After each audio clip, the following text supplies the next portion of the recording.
नमस्कार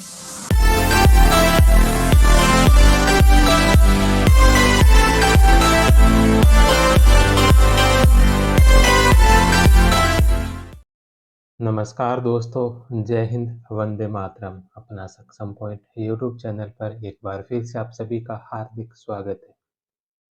हम पढ़ रहे थे डॉक्टर गणपत सिंह राजपुरोहित सर के द्वारा करवाई जा रही टेस्ट सीरीज सॉल्यूशन को, जिसमें आज हमारा 15वां टेस्ट है और यह आधुनिक भारत का मेजर टेस्ट है, जिसमें संपूर्ण आधुनिक भारतीय इतिहास के टॉपिक कवर किए जाएंगे, जिसके अंदर कुल 150 प्रश्न होने वाले हैं। तो आज का टेस्ट बहुत ही महत्वपूर्ण है। इस क्लास को आप अंत तक अवश्य देखना। करते हैं शुरू। पहला प्रश्न है कि निम्नलिखित में से कौन सा युग्म सुमेलित नहीं है। निम्नलिखित में से कौन सा युग्म है जो सुमेलित नहीं है। एक तरफ उत्तराधिकारी राज्यों के नाम दे रखे हैं और सामने उनके संस्थापकों के नाम दे रखे हैं। हैदराबाद हैदराबाद की स्थापना बुरहान उल मुल्क ने नहीं की थी। बुरहान उल मुल्क जो सादत खान की ही उपाधि थी। हैदराबाद की जो हैदराबाद के स्वतंत्र राज्य की जो स्थापना की थी वो की थी निजाम उल मुल्क ने। बुरहान उल मुल्क नहीं बल्कि निजाम उल मुल्क के द्वारा हैदराबाद के स्वतंत्र राज्य की स्थापना की गई थी। तो पहला ही ऑप्शन इसमें गलत होगा। अवध के स्वतंत्र राज्य की स्थापना सादत खान ने, बंगाल की मुर्शिद कुली खान ने और फरुखाबाद की मोहम्मद खां बंगस ने। 2, 3 और 4 सही है। 1 नंबर इसका गलत होगा। हैदराबाद में स्वतंत्र राज्य की स्थापना निजाम उल मुल्क ने की। बुरहान उल मुल्क सादत खान की उपाधि थी, जिसने अवध में स्वतंत्र सत्ता की स्थापना की थी। नेक्स्ट क्वेश्चन है कि अवध के बारे में यह किसने कहा था। अवध के बारे में यह किसने कहा था कि ये गिलास फल एक दिन हमारे मुंह में आकर ही गिरेगा। ये बात कही थी लॉर्ड डलहौजी ने। 1851 में गवर्नर जनरल लॉर्ड डलहौजी ने अवध की रियासत के बारे में कहा कि ये गिलास फल एक दिन हमारे मुंह में आकर ही गिरेगा। नेक्स्ट क्वेश्चन है, यहाँ पर दो सूचियाँ दे रखी है, इन दोनों सूचियों को सम्मिलित करना है। एक तरफ है युद्धों के नाम दे रखे हैं और सामने उनकी तिथि दे रखी है। सबसे पहले नंबर पर है रामचतोनी का युद्ध। रामचतोनी का जो युद्ध हुआ था यह हुआ था 1750 ईस्वी में। दूसरे नंबर पर है शंकरखेड़ा का युद्ध। शंकरखेड़ा का युद्ध 1724 ईस्वी में। तीसरे नंबर पर है पालखेड़ा का युद्ध। पालखेड़ा का जो युद्ध हुआ था यह पालखेड़ा का युद्ध हुआ था 1728 में और कोलचेल का युद्ध हुआ था 1741 में। रामचतनी का युद्ध 1750 में, शंकरखेड़ा का युद्ध 1724 में, पालखेड़ा का युद्ध 1728 में और कोलचेल का युद्ध 1741 में। ए, सी, बी और डी 2 नंबर ऑप्शन। 1750 में रामचतोनी युद्ध में रोहिल्लों ने सफदर जंग को पराजित किया था। शंकरखेड़ा का युद्ध निजाम उल मुल्क व मुबारिज खान के मध्य हुआ था।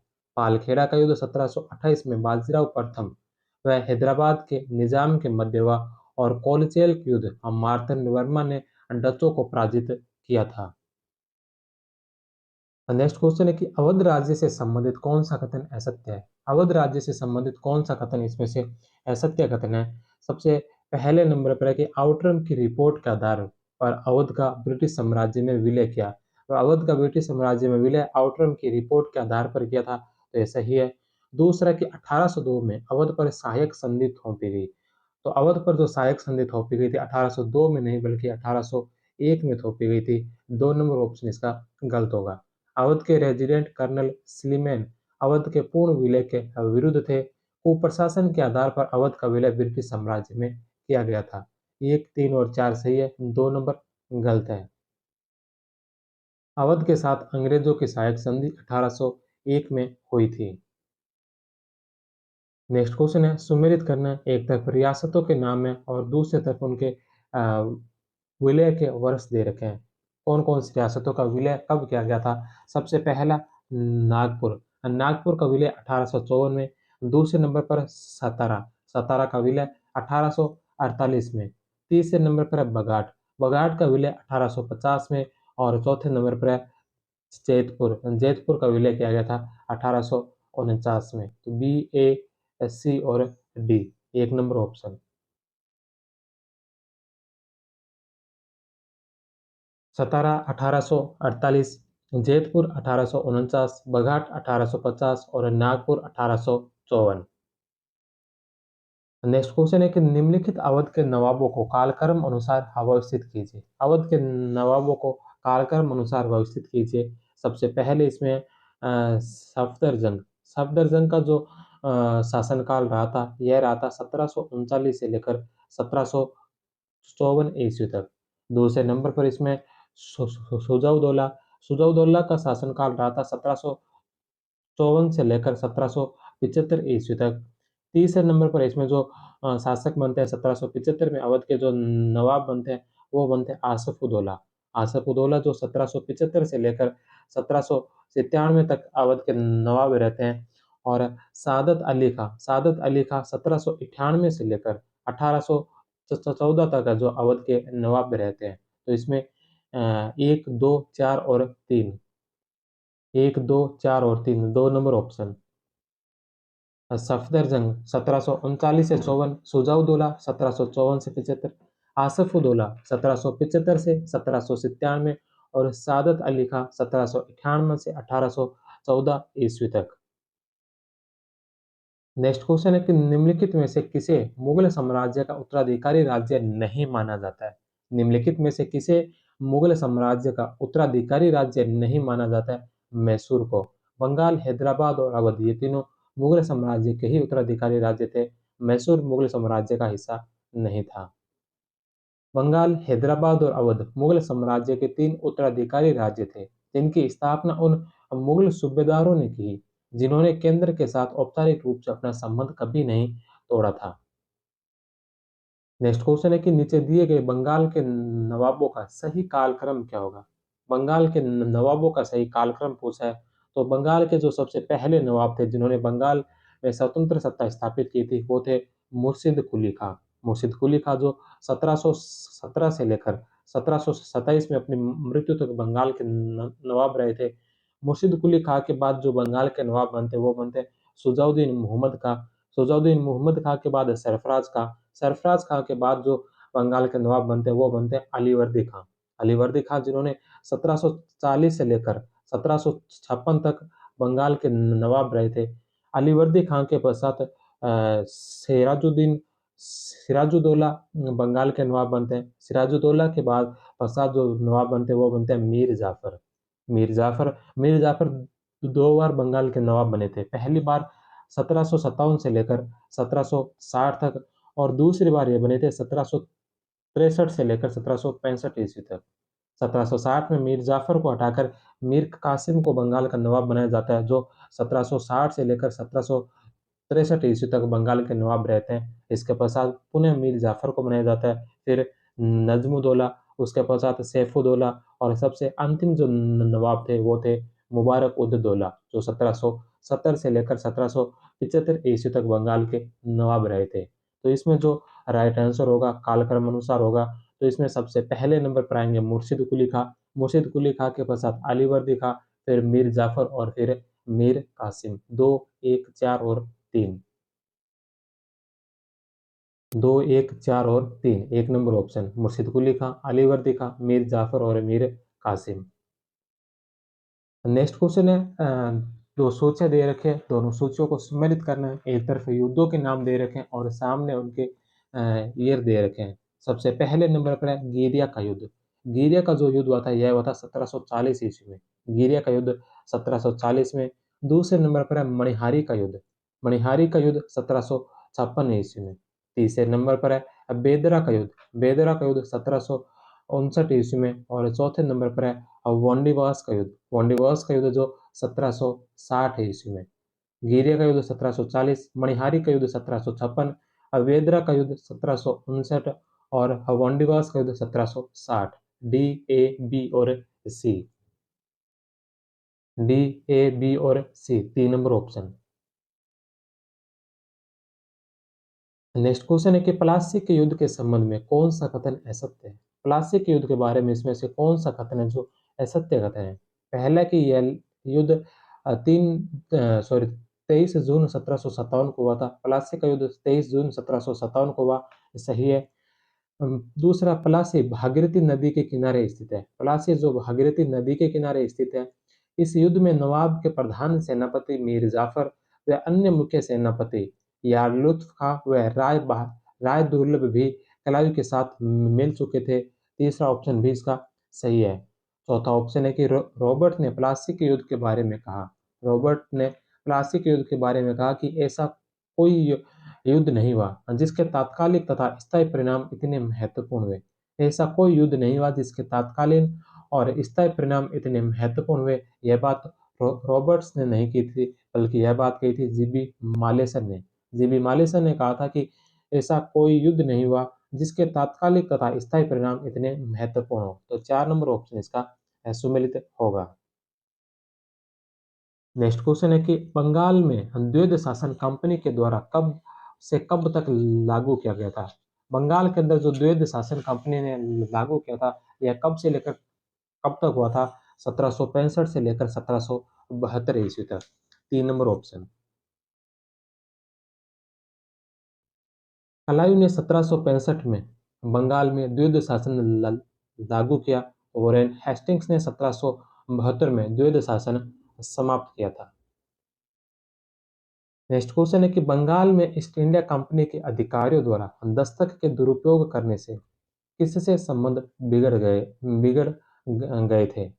बंगाल में ईस्ट इंडिया कंपनी के अधिकारियों द्वारा दस्तक के दुरुपयोग करने से किसके संबंध अधिक बिगड़ गए थे? मीर कासिम। 3 number option.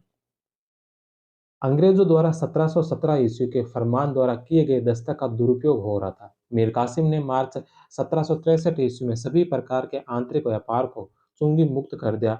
इससे अंग्रेजों को मिलने वाला लाभ समाप्त हो गया, जिसे अंग्रेजों व मीर कासिम के बीच संघर्ष हुआ। नेक्स्ट क्वेश्चन है, शंकर खेड़ा का युद्ध किन के मध्य हुआ था? शंकर खेड़ा का युद्ध किन किन के मध्य हुआ था? मुबारिज खां और निजाम उल मुल्क। 3 नंबर ऑप्शन। निजाम उल मुल्क व दक्कन के तत्कालीन सूबेदार मुबारिज खां के बीच 1724 में शंकर खेड़ा का युद्ध हुआ था।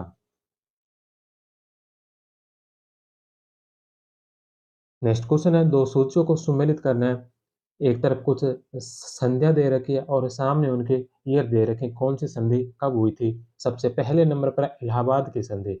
इलाहाबाद की जो संधि हुई थी, इलाहाबाद की संधि हुई थी 1765 में। इलाहाबाद की दो संधियां होती है, दोनों ही संधियां 1765 में हुई थी, अगस्त 1765 के अंदर। दूसरे नंबर पर मद्रास की संधि। मद्रास की संधि हुई थी 1769 में, 1769 में। तीसरे नंबर पर मैंगलोर की संधि। मैंगलोर की संधि 1784 में। और श्री रंगपट्टनम की संधि हुई थी 1792 में। इलाहाबाद की संधि 1765, मद्रास की संधि 1769, मैंगलोर की संधि 1784 और श्री रंगपट्टनम की संधि 1792। बी, डी, सी और ए। बी, डी, सी और ए। 1 नंबर ऑप्शन। नेक्स्ट क्वेश्चन है कि निम्नलिखित में से किन के मध्य राजपुर घाट की संधि हुई थी? राजपुर घाट की संधि किन के मध्य हुई थी?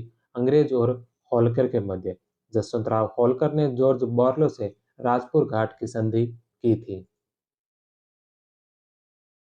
नेक्स्ट क्वेश्चन है कि निम्नलिखित में से कौन सी लड़ाई प्रथम आंग्ल सिख युद्ध से संबंधित नहीं थी? निम्नलिखित में से कौन सी लड़ाई है जो प्रथम आंग्ल सिख युद्ध से संबंधित नहीं थी? तो मुदकी की लड़ाई, अलीवाल की लड़ाई और सबराव की लड़ाई, ये तीनों प्रथम आंग्ल सिख युद्ध से संबंधित थी।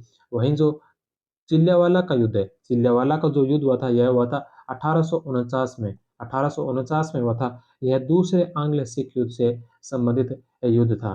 दूसरे आंग्ल सिख युद्ध के से संबंधित युद्ध था चिल्ल्यावाला युद्ध, मुदकी का युद्ध, अलीवाल का युद्ध और सबराव का युद्ध। ये तीनों प्रथम आंग्ल सिख युद्ध से संबंधित थे। चिल्ल्यावाला का युद्ध 1849 में द्वितीय आंग्ल सिख युद्ध के समय हुआ था। नेक्स्ट क्वेश्चन है, रेतवाड़ी भूमि बंदोबस्त का प्रवर्तक कौन था? रेतवाड़ी भूमि बंदोबस्त का प्रवर्तक कौन था? Thomas Munro. मद्रास में रेतवाड़ी व्यवस्था का वास्तविक जनक थॉमस मुनरो को ही माना जाता है।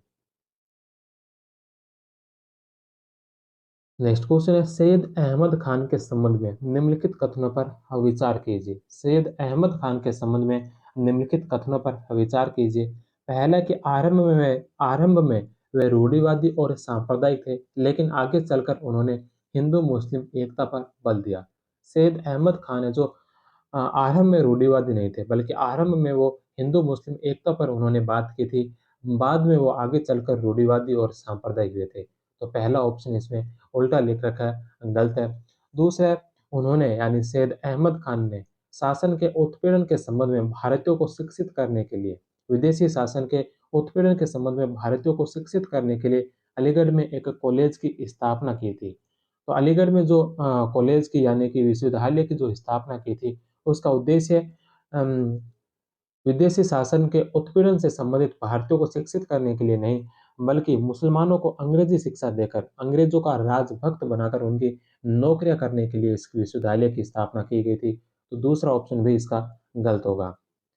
तीसरा ऑप्शन है कि उन्होंने शैक्षिक रूप से पिछड़े मुसलमानों को राजनीति के बजाय आधुनिक शिक्षा पर ध्यान केंद्रित करने की सलाह दी थी। शैक्षिक रूप से पिछड़े मुसलमानों को राजनीति की बजाय आधुनिक शिक्षा पर ध्यान केंद्रित करने की सलाह दी थी। तो 3 नंबर ऑप्शन इसका सही है। कौन-सा कथन सत्य है? केवल 3।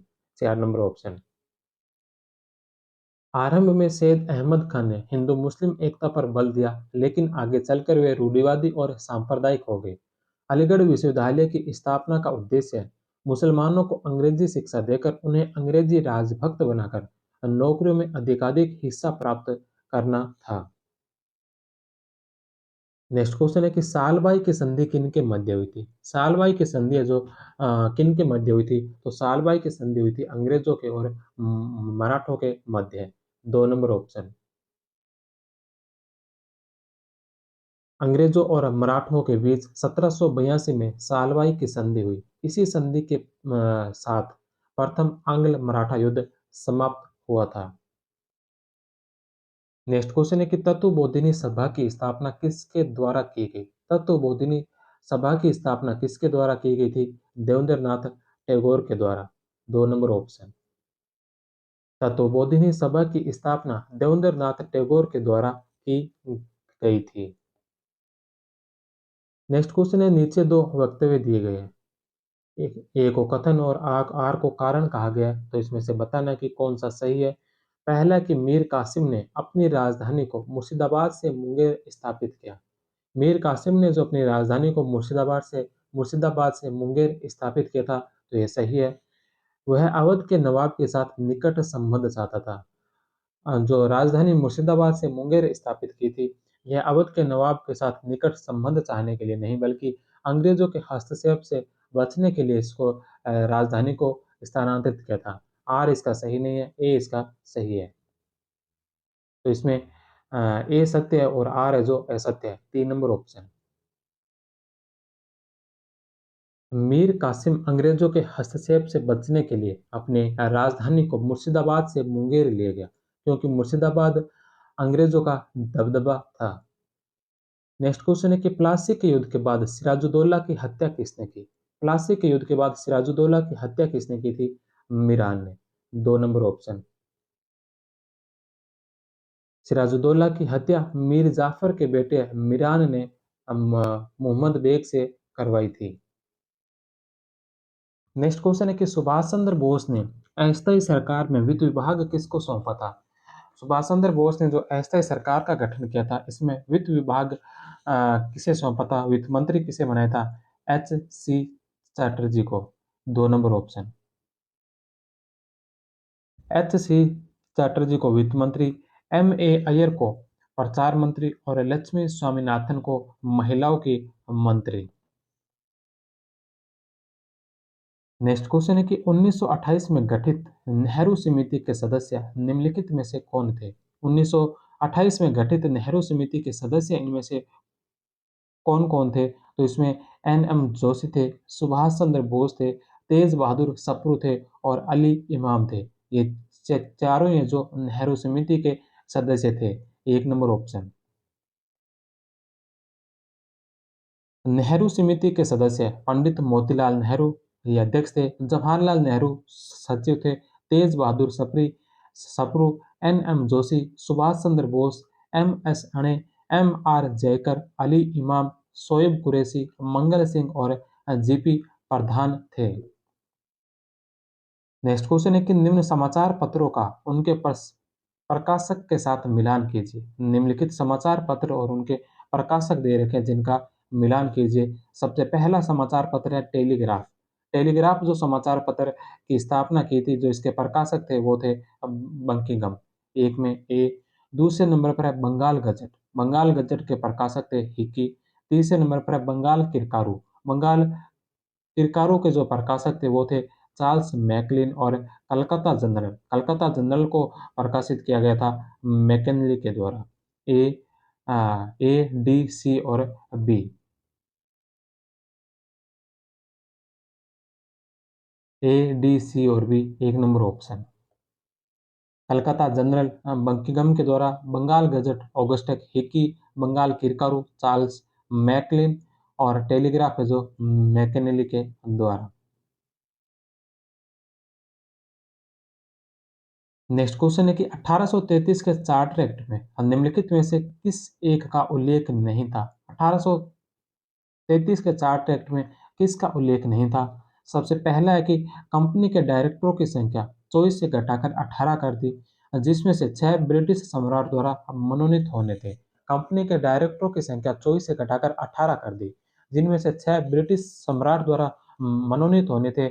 इसका उल्लेख जो 1833 के चार्टर में नहीं बल्कि 1853 के चार्टर एक्ट में किया गया था। तो पहला ही ऑप्शन है जो इसका गलत होगा। दूसरा कि कंपनी के अधिकृत क्षेत्र अगले 20 वर्षों के लिए ब्रिटिश सम्राट के न्यास के रूप में कंपनी के पास रहने दिए। 1833 के चार्टर एक्ट की घोषणा है। तीसरे नंबर पर है चीन से व्यापार करने का ईस्ट इंडिया कंपनी का एक अधिकार समाप्त कर दिया। गवर्नर जनरल की परिषद में एक चौथा सदस्य विधि सदस्य के रूप में नियुक्त किया। तो 2, 3 और 4 तीनों 1833 के चार्टर की प्रावधान है। और एक नंबर है जो 1853 के चार्टर में, 1853 के चार्टर में डायरेक्टरों की संख्या 24 से घटाकर 18 कर दी थी, जिनमें से एक तिहाई अर्थात 6 क्राउन के द्वारा मनोनीत किए जाने थे। नेक्स्ट क्वेश्चन है स्वदेशी आंदोलन। स्वदेशी आंदोलन के समय India society of oriental art की स्थापना किसने की। स्वदेशी आंदोलन के समय Indian society of oriental art की स्थापना किसके द्वारा की गई थी। अवनींद्रनाथ टैगोर के द्वारा। 2 number option. Indian society of oriental art की स्थापना 1907 में अवनींद्रनाथ टैगोर के द्वारा की गई थी। नेक्स्ट क्वेश्चन है कि 1918 में अहमदाबाद टेक्सटाइल श्रमिक एसोसिएशन की स्थापना किसने की। 1918 में अहमदाबाद टेक्सटाइल श्रमिक एसोसिएशन की स्थापना किसने की थी। महात्मा गांधी ने। 1918 में गांधी जी ने अहमदाबाद टेक्सटाइल लेबर एसोसिएशन की स्थापना की थी। नेक्स्ट क्वेश्चन है कि निम्नलिखित में से कौन सा क्षेत्र तृतीय आंग्ल मैसूर युद्ध के बाद इंग्लिश ईस्ट इंडिया कंपनी के प्रशासन के अंतर्गत आया। निम्नलिखित में से कौन सा क्षेत्र तृतीय आंग्ल मैसूर युद्ध के बाद इंग्लिश ईस्ट इंडिया कंपनी के प्रशासन के अंतर्गत आया था। बारह महल। 3 नंबर ऑप्शन। तृतीय आंग्ल मैसूर युद्ध के बाद अंग्रेजों ने टीपू से बारह महल, मालाबार और डिंडीगुल के क्षेत्र ले लिए थे। नेक्स्ट क्वेश्चन है कि 3 जून 1947 के माउंटबेटन योजना के अनुसार जनमत संग्रह कराने का निश्चय किया था। 3 जून 1947 के माउंटबेटन योजना के अनुसार जनमत संग्रह कराने का निश्चय किया था सिलहट का। 2 नंबर ऑप्शन। माउंटबेटन योजना में उत्तर पश्चिमी प्रांत व असम के सिलहट जिले में जनमत संग्रह द्वारा तय होना था कि वे पाकिस्तान में मिलने चाहते हैं या नहीं। नेक्स्ट क्वेश्चन है कि निम्नलिखित में से किसने 1919 में रोलेट एक्ट पारित होने के विरोध में विधानसभा से इस्तीफा दिया था। किसने जो 1919 में रोलेट एक्ट पारित होने के विरोध में विधानसभा से इस्तीफा दिया था। तो यह इस्तीफा दिया था इसमें मोहम्मद अली जिन्ना ने, मदन मोहन मालवीय ने और मजहर उल हक ने। मोहम्मद अली जिन्ना, मदन मोहन मालवीय और मजहर उल हक ने जो 1919 में रोलेट एक्ट पारित होने के विरोध में विधानसभा से इस्तीफा दिया था। शंकरन नायर जो है इन्होंने जलियांवाला बाग हत्याकांड के बाद वायसराय की परिषद से इस्तीफा दिया था। तो शंकरन नायर 1919 के रॉलेट एक्ट के विरोध में इस्तीफा नहीं, बल्कि जलियांवाला हत्याकांड के बाद जो वायसराय की परिषद थी, उस परिषद से इन्होंने इस्तीफा दिया था। तो इसमें 1, 3 और 4 होंगे। 3 नंबर ऑप्शन।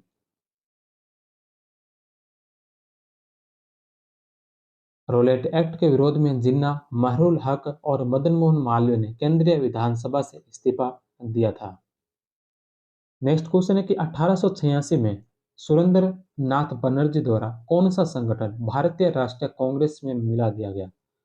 1886 में सुरेंद्र नाथ बनर्जी ने कौन सा जो संगठन है राष्ट्रीय कांग्रेस में मिला दिया था? तो यह मिला था इंडियन कॉन्फ्रेंस, और यह मिला था ए.ओ. ह्यूम के कहने पर।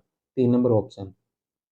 सुरेंद्रनाथ बनर्जी ने कांग्रेस की नेशनल कॉन्फ्रेंस का 1886 में भारतीय राष्ट्रीय कांग्रेस में विलय कर दिया गया। नेक्स्ट क्वेश्चन है कि किस गवर्नर जनरल के काल में, कौन से गवर्नर जनरल के काल में समाचार पत्रों पर प्रथम बार सेंसर लागू किया गया था? कौन से गवर्नर जनरल के काल में समाचार पत्रों पर प्रथम बार सेंसर लागू किया गया था? वेलेस्ली के काल में। 3 नंबर ऑप्शन। 1799 ईस्वी में लॉर्ड वेलेस्ली ने एक अधिनियम, सेंसरशिप ऑफ प्रेस एक्ट द्वारा समाचार पत्रों पर सेंसर लगा दिया। इस प्रकार प्रेस को नियंत्रण करने वाला पहला प्रयास वेलेस्ली के द्वारा किया गया था। नेक्स्ट क्वेश्चन है कि 1937 में चुनाव में भाग लेने के निर्णय को कांग्रेस के निम्न में से किस अधिवेशन में अंतिम रूप दिया गया? 1937 के चुनाव में भाग लेने के निर्णय को कांग्रेस के निम्न में से किस अधिवेशन में अंतिम रूप दिया गया था? तो फैजपुर अधिवेशन में। 2 नंबर ऑप्शन।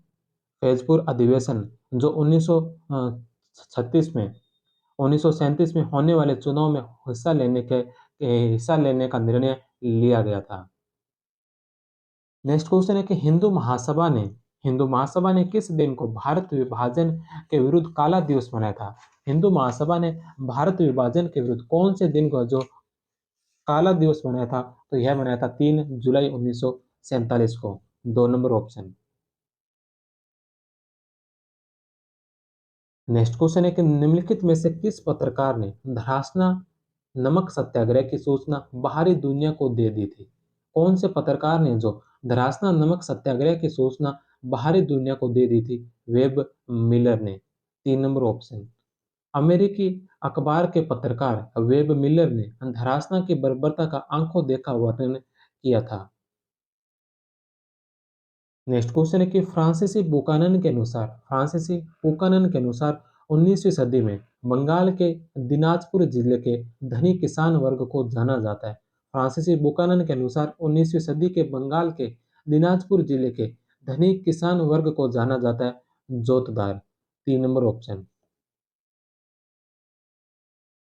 फ्रांसीसी बुकानन के उत्तरी बंगाल के दिनाजपुर जिले के सर्वेक्षण में धनी किसानों का एक वर्ग देखने को मिला है जिन्हें जोतदार कहा जाता था।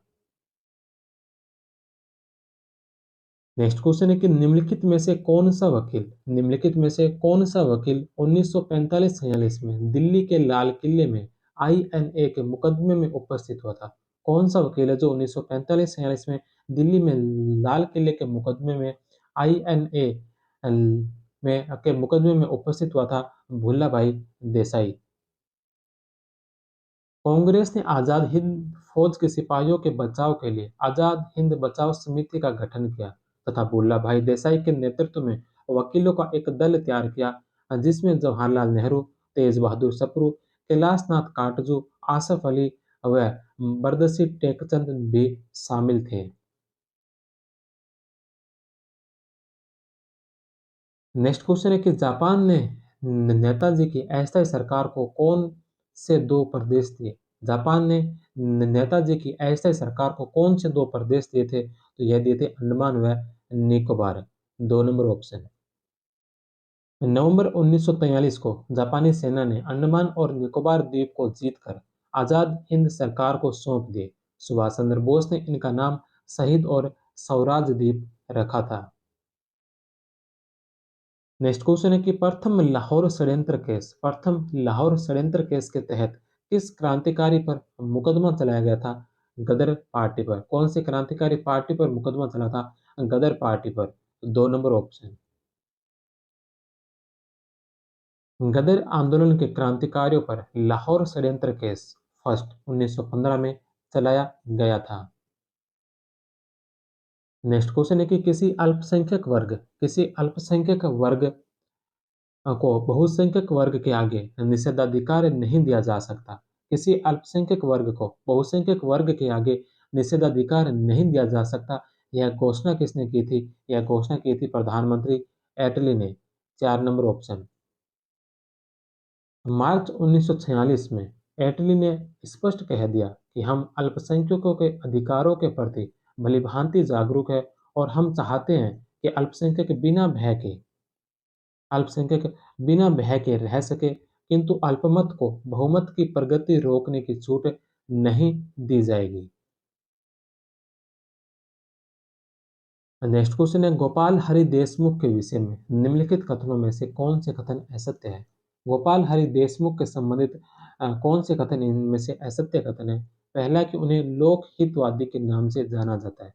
गोपाल हरि देशमुख को लोक हितवादी के नाम से जाना जाता है।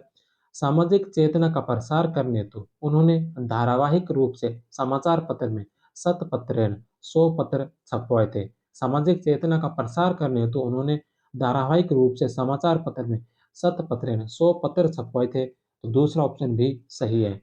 उन्होंने अहमदाबाद में न्यायाधीश के रूप में कार्य किया। गोपाल हरि देशमुख ने अहमदाबाद में न्यायाधीश के रूप में कार्य किया। तीसरा ऑप्शन भी इसका सही होगा। चौथा ऑप्शन है कि इन्होंने मासिक पत्रिका निबंधमाला आरंभ किया था। तो निबंधमाला जो पत्रिका थी यह गोपाल हरि देशमुख के द्वारा नहीं बल्कि यह की गई थी विष्णु शास्त्री चिपलूणकर के द्वारा निबंध वाला पत्रिका जो एक मासिक पत्रिका थी इसे शुरू किया गया था। 4 नंबर ऑप्शन इसका गलत होगा। नेक्स्ट क्वेश्चन है कि दो सूचियाँ दे रखी है, इन दोनों सूचियों को सम्मिलित करना है। एक तरफ कांग्रेस के अधिवेशन दे रखे हैं और सामने उनके अध्यक्ष दे रखे हैं, उनकी अध्यक्षता किसने की थी? सबसे पहले नंबर पर है 1911 का कलकत्ता का अधिवेशन।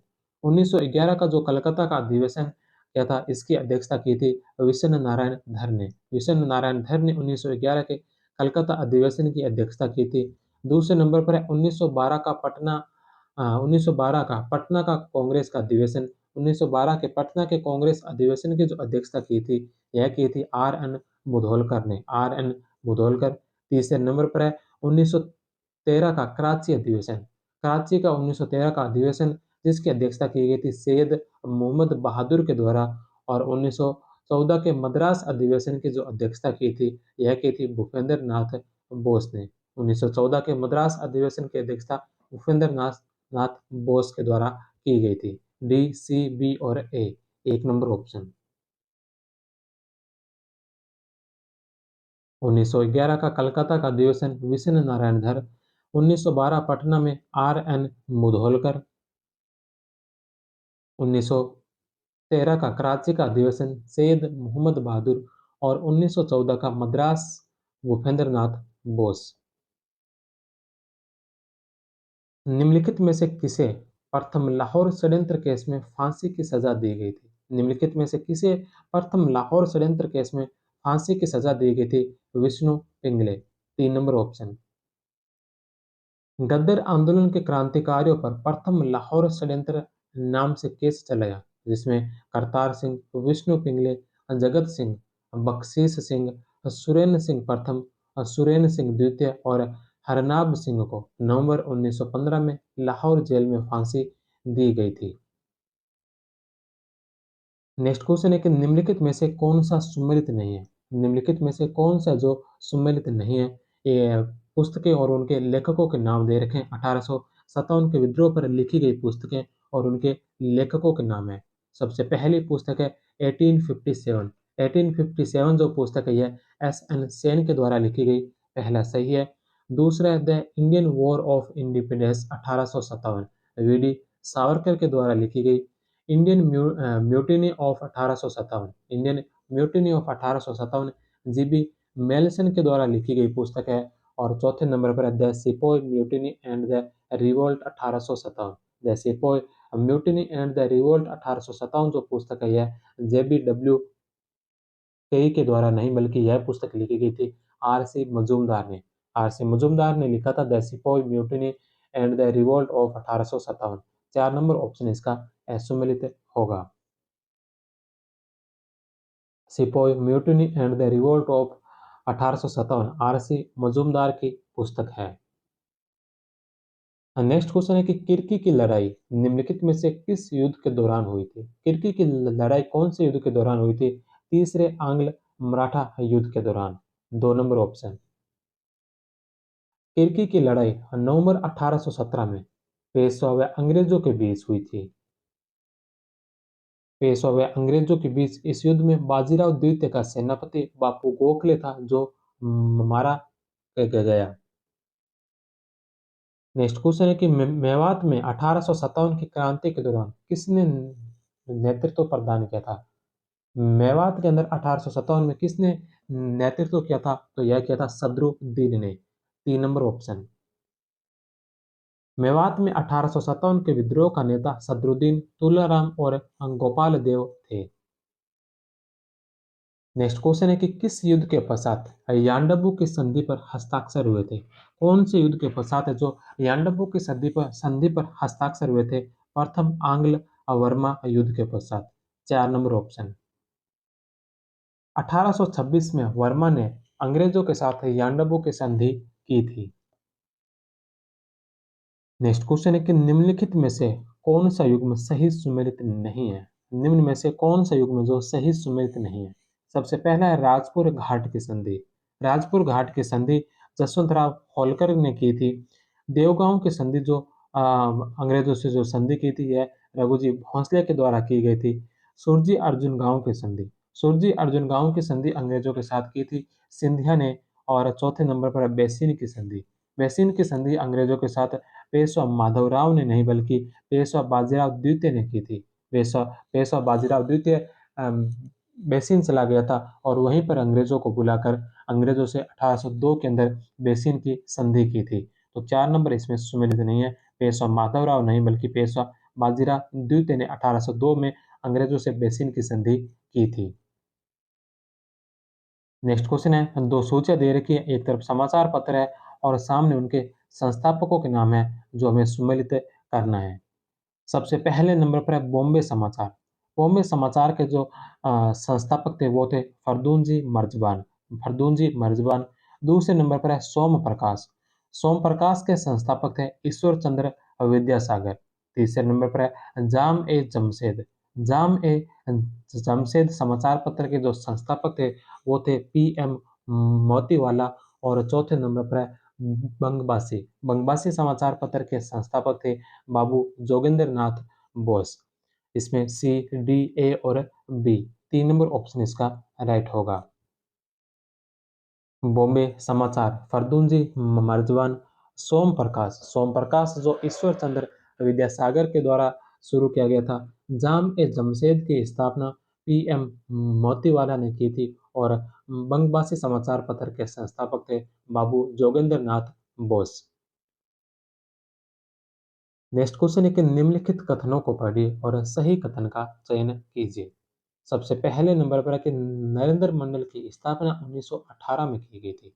तो नरेंद्र मंडल की स्थापना 1918 में नहीं बल्कि इसकी स्थापना की गई थी 1920 के अंदर। पहला ऑप्शन इसका गलत है। दूसरा कि बटलर समिति का गठन 1927 में भारतीय देशी रियासतों व ब्रिटिश सर्वोच्च सत्ता के संबंधों को जांच करना था। बटलर समिति का जो गठन किया गया था 1927 में, इसका उद्देश्य भारतीय देशी रियासतों व ब्रिटिश सर्वोच्च सत्ता के संबंधों की जांच करना था। तो दूसरा ऑप्शन है जो सही है। तो इसमें कौन सा कथन सत्य है? केवल दो। केवल दो। 2 नंबर ऑप्शन। नरेंद्र मंडल की स्थापना का प्रावधान 1919 के अधिनियम में था जिसकी स्थापना 1920 में हुई थी। नेक्स्ट क्वेश्चन है कि टिप्पू सुल्तान ने स्वतंत्रता का वृक्ष लगाया था। टिप्पू सुल्तान ने स्वतंत्रता का वृक्ष कहाँ लगाया था? तो टिप्पू सुल्तान ने स्वतंत्रता का जो वृक्ष लगाया था यह लगाया था श्री रंगपट्टनम में। टिप्पू ने श्री रंगपट्टनम में स्वतंत्रता का वृक्ष लगाया था। नेक्स्ट क्वेश्चन है कि किस अवसर पर गांधी जी ने केसर ए हिंद की उपाधि त्यागी? किस अवसर पर गांधी जी ने कैसर ए हिंद की उपाधि त्यागी थी असहयोग आंदोलन के दौरान? एक नंबर ऑप्शन। असहयोग आंदोलन के दौरान गांधी जी ने कैसर ए हिंद, शल्य पदक और बोर पदक वापस कर दिया था। नेक्स्ट क्वेश्चन है कि निम्नलिखित में से किस गवर्नर जनरल ने हैदराबाद को बरार देने के लिए बाध्य किया? कौन से गवर्नर जनरल ने हैदराबाद को बरार देने के लिए बाध्य किया था? लॉर्ड डलहौजी ने। 4 नंबर ऑप्शन। 1853 ईस्वी में डलहौजी ने हैदराबाद के निजाम पर सहायक सेना के बकाया का आरोप लगाकर बरार का प्रदेश छीन लिया था। नेक्स्ट क्वेश्चन है कि भारत छोड़ो आंदोलन के बारे में अधोलिखित कथनों को पढ़िए। भारत छोड़ो आंदोलन के बारे में दो कथन दे रखे हैं। सबसे पहला कथन है कि यह क्रिप्स मिशन की असफलता के बाद प्रारंभ किया गया था। भारत छोड़ो आंदोलन जो क्रिप्स मिशन की असफलता के बाद प्रारंभ किया गया था, तो यह सही है। दूसरा, गांधी जी ने जेल से आंदोलन का नेतृत्व किया था। तो भारत छोड़ो आंदोलन शुरू होने के साथ ही तमाम नेताओं को गिरफ्तार कर लिया था और उसके बाद ये आंदोलन अपने आप ही चला था। इसका नेतृत्व किसी ने नहीं किया था। 2 नंबर ऑप्शन इसका गलत है। एक सही है और दो गलत है। कौन सा सही है? सही कोट चुनिए। तो इसमें एक सत्य है परंतु दो है जो असत्य है। 1 नंबर ऑप्शन। भारत छोड़ो आंदोलन के शुरू होते ही सरकार ने ऑपरेशन जीरो ओवर के तहत सभी बड़े बड़े नेताओं को गिरफ्तार कर लिया। आंदोलन आंदोलन का नेतृत्व जनता स्वयं ने किया। इस कारण यह स्वतः स्फूर्त आंदोलन कहा जाता है। नेक्स्ट क्वेश्चन है कि अमृतसर की संधि कब व किसके मध्य हुई? अमृतसर की संधि कब वो हुई और किसके मध्य हुई थी? तो अमृतसर की जो संधि हुई थी ये 1809 ईस्वी में हुई थी और अमृतसर की संधि हुई थी अंग्रेज और रणजीत सिंह के मध्य। 3 नंबर ऑप्शन। अमृतसर की संधि गवर्नर जनरल मिंटो के प्रतिनिधि मेटकॉप व रणजीत सिंह के मध्य 1809 ईस्वी में हुई थी। नेक्स्ट क्वेश्चन है कि 1895 में स्थापित वेलबी आयोग का उद्देश्य क्या था? 1895 में स्थापित वेलबी आयोग का वेलबी आयोग का उद्देश्य क्या था? तो वेलबी आयोग का उद्देश्य था भारत की आय और व्यय की जांच करना। वेलबी आयोग जो 1895 में स्थापित हुआ था उसका उद्देश्य था भारत की आय और व्यय की जांच करना। 2 नंबर ऑप्शन। भारत की आय और व्यय की जांच के लिए वेलबी आयोग की स्थापना की गई थी। नेक्स्ट क्वेश्चन है कि निम्न में से किस स्थान पर लॉर्ड कैनिंग ने 1 नवंबर 1858 को रानी का घोषणा पत्र पढ़ा? लॉर्ड के कैनिंग ने 1 नवंबर 1858 को रानी का घोषणा पत्र कौन से स्थान पर पढ़ा था? इलाहाबाद में। 4 नंबर ऑप्शन। 1 नवंबर 1858 को इलाहाबाद में दरबार आयोजित कर लॉर्ड कैनिंग ने महारानी विक्टोरिया का घोषणा पत्र पढ़ा था। नेक्स्ट क्वेश्चन है कि रणजीत सिंह संबंधित थे। रणजीत सिंह कौन सी मिसल से संबंधित है? तो रणजीत सिंह जो संबंधित है वो थे शुक्रचकिया मिसल से। शुक्रचकिया मिसल का संबंध है जो रणजीत सिंह से था। 4 नंबर ऑप्शन। नेक्स्ट क्वेश्चन है कि 1851 ईस्वी में ज्योतिबा फुले और उनकी पत्नी ने किस स्थान पर गर्ल्स के लिए स्कूल खोले थे? ज्योतिबा फुले और उनकी पत्नी ने गर्ल्स के लिए 1851 में कौन से स्थान पर स्कूल शुरू किया था? अ, पुणे के अंदर। 3 नंबर ऑप्शन। नेक्स्ट क्वेश्चन है कि 1813 के अधिनियम में निम्नलिखित के उन्मूलन का प्रारंभ किया। 1813 के अधिनियम में निम्नलिखित के उन्मूलन का प्रारंभ किया था। किसका उन्मूलन किया था? तो इसमें 1813 का जो अधिनियम था इसमें किस किस का उन्मूलन किया गया था? तो इसमें किया गया था भारत के साथ व्यापार पर कंपनी का जो एकाधिकार था इसका उन्मूलन हुआ था। भारतीय चाय पर कंपनी का एकाधिकार, चीन के साथ व्यापार पर कंपनी का एकाधिकार, प्रशासनिक पदों पर कंपनी का एकाधिकार, इनका उन्मूलन जो किया गया था यह किया गया था 1833 के चार्टर एक्ट में। 1813 के चार्टर एक्ट में भारत के साथ व्यापार पर कंपनी के एकाधिकार का उन्मूलन हुआ था। तो इसमें कौन सा सही है? केवल एक। 1 नंबर ऑप्शन। 1813 के अधिनियम में ईस्ट इंडिया कंपनी के व्यापारिक एकाधिकार को समाप्त किया गया था। नेक्स्ट क्वेश्चन है सम्मिलित करना है। एक तरफ कुछ अधिनियम दे रखे हैं और सामने उनसे संबंधित वायसराय या गवर्नर जनरल के नाम दे रखे हैं। तो कौन से वायसराय के समय जो ये एक्ट पारित हुए थे? सबसे पहले नंबर पर है इसमें vernacular press act 1878। Vernacular press act जो आया था यह लेके थे लॉर्ड लेटन के समय, एक में तीन।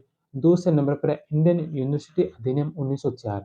इंडियन यूनिवर्सिटी अधिनियम 1904 लॉर्ड कर्जन के समय। भारत कौंसिल अधिनियम 1909। भारत कौंसिल अधिनियम 1909 जो लॉर्ड मिंटो के समय था। Lord Minto. चार नंबर ऑप्शन। चार नंबर ऑप्शन। और चौथे नंबर पर है रोलेट अधिनियम 1919। रोलेट अधिनियम 1919 जो आया था यह आया था लॉर्ड चैम्सफोर्ड के समय। Lord Chelmsford. एक नंबर ऑप्शन। तो इसमें तीन, दो, चार और एक, तीन नंबर ऑप्शन इसका राइट होगा। वर्नाकुलर प्रेस एक्ट 1878 लॉर्ड लेटन। इंडियन यूनिवर्सिटी अधिनियम 1904 लॉर्ड कर्जन। भारतीय कौंसिल अधिनियम 1909 अब मिंटो। और रोलेट अधिनियम 1919 लॉर्ड चैम्सफोर्ड। नेक्स्ट क्वेश्चन है कि 16 अगस्त 1946 को मुस्लिम लीग ने किस रूप में मनाया था? 16 अगस्त 1946 को मुस्लिम लीग ने किस रूप में से मनाया था? प्रत्यक्ष कार्यवाही दिवस के रूप में। दो नंबर ऑप्शन। पाकिस्तान की मांग को अस्वीकार करने पर लीग ने 16 अगस्त 1946 को प्रत्यक्ष कार्यवाही दिवस के रूप में मनाया था। नेक्स्ट क्वेश्चन है कि गवर्नर जनरल जिसने भारत में दास प्रथा का उन्मूलन अधिनियम बनाया, कौन से गवर्नर जनरल है जिन्होंने भारत में दास प्रथा का उन्मूलन अधिनियम बनाया था? विलियम बेंटिक ने। तीन नंबर ऑप्शन। 1833 के चार्टर अधिनियम द्वारा ब्रिटिश साम्राज्य ब्रिटिश साम्राज्य में दास प्रथा का प्रतिबंध लगा दिया। उस समय गवर्नर जनरल विलियम बेंटिक थे। नेक्स्ट क्वेश्चन है कि किसने कहा था कि राष्ट्रीय कांग्रेस के अधिवेशन शिक्षित भारतीयों का वार्षिक राष्ट्रीय मेला है? किसने कहा था कि राष्ट्रीय कांग्रेस के जो अधिवेशन है यह शिक्षित भारतीयों का वार्षिक राष्ट्रीय मेला है? तो यह बात कही थी लाला लाजपत राय ने। एक नंबर ऑप्शन। नेक्स्ट क्वेश्चन है कि गवर्नर जनरल की कार्यकारी परिषद में पहली बार भारतीय सदस्यों की नियुक्ति का प्रावधान था। गवर्नर जनरल की कार्यकारी परिषद में पहली बार भारतीय सदस्यों की नियुक्ति का प्रावधान था। यह किस में था? भारत परिषद अधिनियम 1909 के अंदर। दो नंबर ऑप्शन। 1909 के अधिनियम द्वारा पहली बार भारतीय सदस्यों को गवर्नर जनरल की कार्यकारिणी परिषद में नियुक्ति का प्रावधान था। सत्येंद्र प्रसाद सिन्हा को कानूनी सदस्य के रूप में नियुक्त किया गया था। नेक्स्ट क्वेश्चन है कि रिफॉर्म इंक्वायरी कमेटी को किस वर्ष में नियुक्त किया गया? रिफॉर्म इंक्वायरी कमेटी को किस वर्ष नियुक्त किया गया था? यह किया गया था 1924 में। एक नंबर ऑप्शन। 1919 के अधिनियम की जांच के लिए 1924 में मुंडीमेन की अध्यक्षता में रिफॉर्म इंक्वायरी समिति का गठन किया गया था। नेक्स्ट क्वेश्चन है कि उस युग्म का चयन कीजिए जहां दोनों स्थानों पर भारत छोड़ो आंदोलन के दौरान समानांतर सरकार का गठन किया गया था। भारत छोड़ो आंदोलन के दौरान जो समानांतर सरकारें स्थापित की गई थी तो यह सतारा महाराष्ट्र में की गई थी। सतारा महाराष्ट्र में जो समानांतर सरकार की स्थापना की गई थी जिसका नेतृत्व किया था नाना पाटिल ने। नाना पाटिल के द्वारा जो है सतारा महाराष्ट्र में समानांतर सरकार स्थापित की गई थी। तालचेर उड़ीसा में भी समानांतर सरकार स्थापित की गई थी जो लक्ष्मण नायक के नेतृत्व में। इसके अलावा बलिया यूपी में भी समानांतर सरकार का गठन किया गया था जो चित्तू पांडे के नेतृत्व में। इसके अलावा मिदनापुर पश्चिम बंगाल में मिदनापुर बंगाल के अंदर जो समानांतर सरकार की स्थापना की गई थी यहाँ पर की गई थी सतीश सावंत के नेतृत्व में। इसके अलावा जो उड़ीसा का वासुदेवपुर है, उड़ीसा के वासुदेवपुर में भी समानांतर सरकार स्थापित की गई थी। उड़ीसा के वासुदेवपुर में रामलाल प्रसाद के नेतृत्व में जो समानांतर सरकार का गठन किया गया था। तो इसमें से कौन सा युग्म सही होगा? तो इसमें से जो जिस युग्म के अंदर दोनों है तो सतारा और तालसर, एक नंबर ऑप्शन इसका राइट आंसर होगा। बलिया उत्तर प्रदेश में चित्तू पांडे के नेतृत्व में, उड़ीसा के तलचर में लक्ष्मण नायक के नेतृत्व में समानांतर सरकार का गठन किया गया था। नेक्स्ट क्वेश्चन है कि निम्नलिखित में से कौन सा अधिनियम कैंगिंग एक्ट के नाम से जाना गया? कौन सा अधिनियम है जो कैंगिंग एक्ट के नाम से जाना गया था? तो यह कहा गया था वर्नाकुलर प्रेस एक्ट 1878 को। 2 number option. Vernacular press act 1878 को मुंह बंद करने वाला अधिनियम अर्थात कैंगिंग एक्ट के नाम से जाना जाता है। नेक्स्ट क्वेश्चन है कि इंडियन लीग की स्थापना किसके द्वारा की गई थी? इंडियन लीग किसके द्वारा स्थापित किया गया था? तो इंडियन लीग की स्थापना की गई थी शिशिर कुमार घोष के द्वारा। 1875 में शिशिर कुमार घोष ने बंगाल में इंडियन लीग की स्थापना की थी।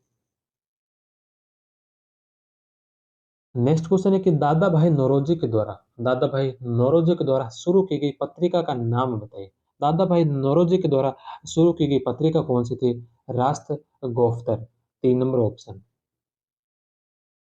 दादा भाई नौरोजी ने पारसी धर्म की रूढ़िवादिता के विरुद्ध आंदोलन चलाकर उसे आधुनिक बनाने के उद्देश्य से दादा भाई नौरोजी ने न- नसरवाजी कामा की नसरवाजी कामा की आर्थिक सहायता से नसरवाजी कामा की आर्थिक सहायता से एक पाक्षिक पत्र राष्ट्र गोफ्तार निकालना प्रारंभ किया था। नेक्स्ट क्वेश्चन है कि किसने तिलक के साथ मिलकर मराठा व केसरी समाचार पत्रों की शुरुआत की थी? किसने तिलक के साथ मिलकर मराठा व केसरी समाचार पत्रों की शुरुआत की थी? यह की थी जीजी आगरकर ने। 1 नंबर ऑप्शन।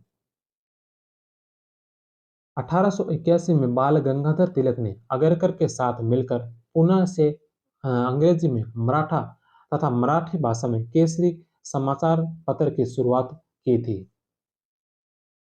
मराठा जो समाचार पत्र है यह अंग्रेजी भाषा का है और केसरी जो समाचार पत्र है यह मराठी भाषा का है। तो मराठा नाम का समाचार पत्र यह मराठी भाषा में नहीं, अंग्रेजी भाषा के अंदर है। नेक्स्ट क्वेश्चन है बंकिम चंद्र चटर्जी के उपन्यास आनंद मठ बंकिम चंद्र चटर्जी के उपन्यास आनंद मठ का प्रकाशन कब हुआ था? तो आनंद मठ जो बंकिम चंद्र चटर्जी के द्वारा लिखा गया उपन्यास है, इसका प्रकाशन हुआ था 1882 में। 2 नंबर ऑप्शन।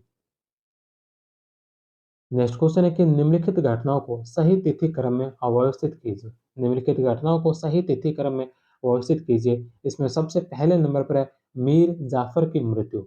मीर जाफर की मृत्यु जो हुई थी यह हुई थी 1765 ईस्वी में। 1765 ईस्वी में मीर जाफर की मृत्यु हुई थी। दूसरे नंबर पर बक्सर का युद्ध। बक्सर का युद्ध कब हुआ था? तो बक्सर का युद्ध आप सभी को पता है अक्टूबर 1764 ईस्वी में। तीसरे नंबर पर ब्लैक हॉल की घटना।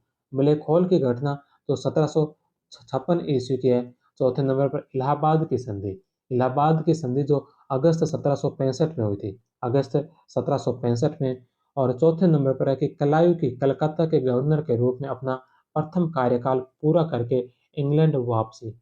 कलायू का प्रथम कार्यकाल पूरा करके इंग्लैंड वापसी कब की थी? 1760 में।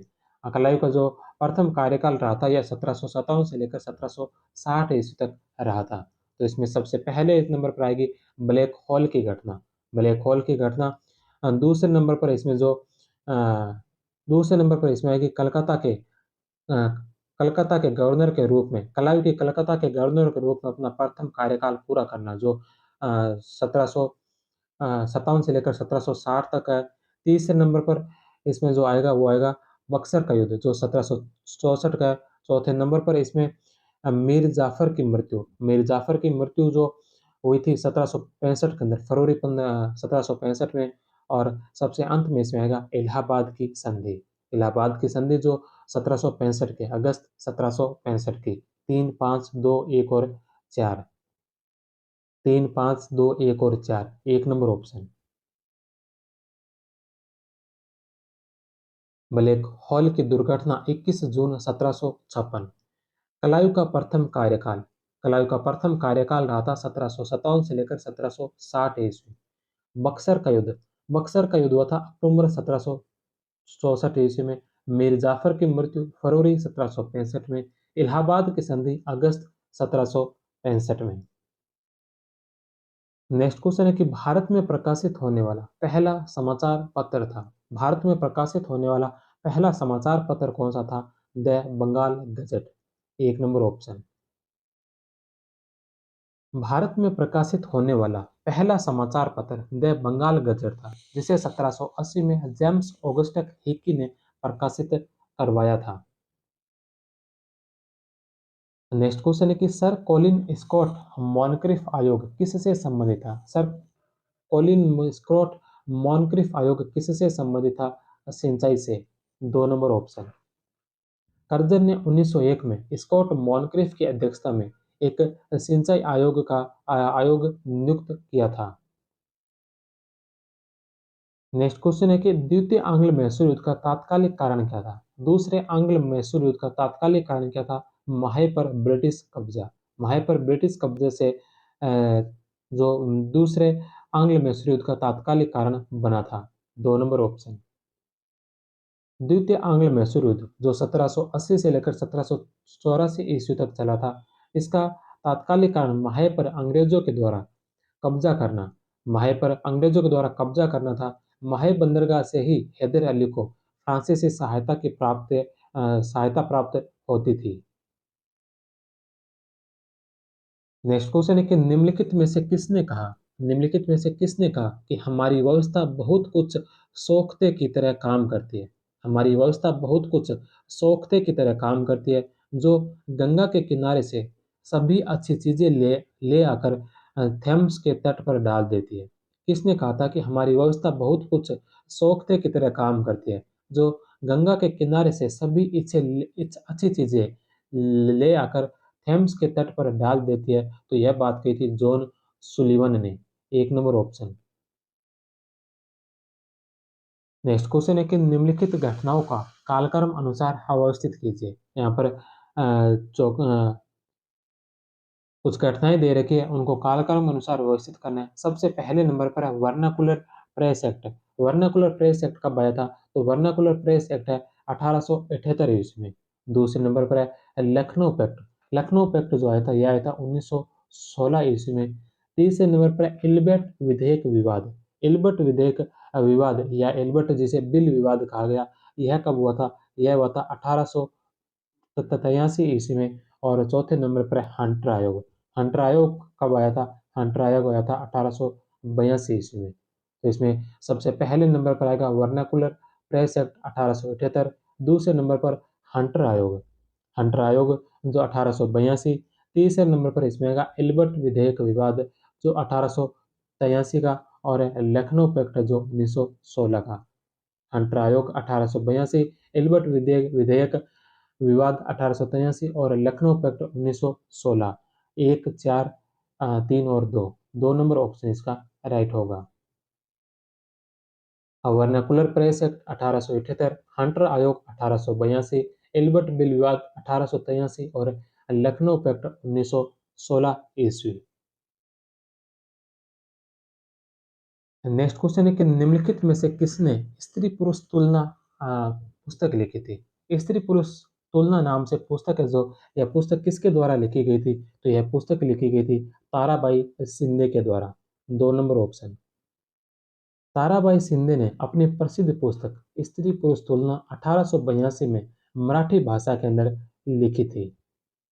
नेक्स्ट क्वेश्चन है कि भीमराव अंबेडकर के द्वारा एनहेलिसन ऑफ कास्ट पुस्तक कौन से वर्ष लिखी गई थी? तो यह पुस्तक लिखी गई थी 1936 में, दो नंबर ऑप्शन।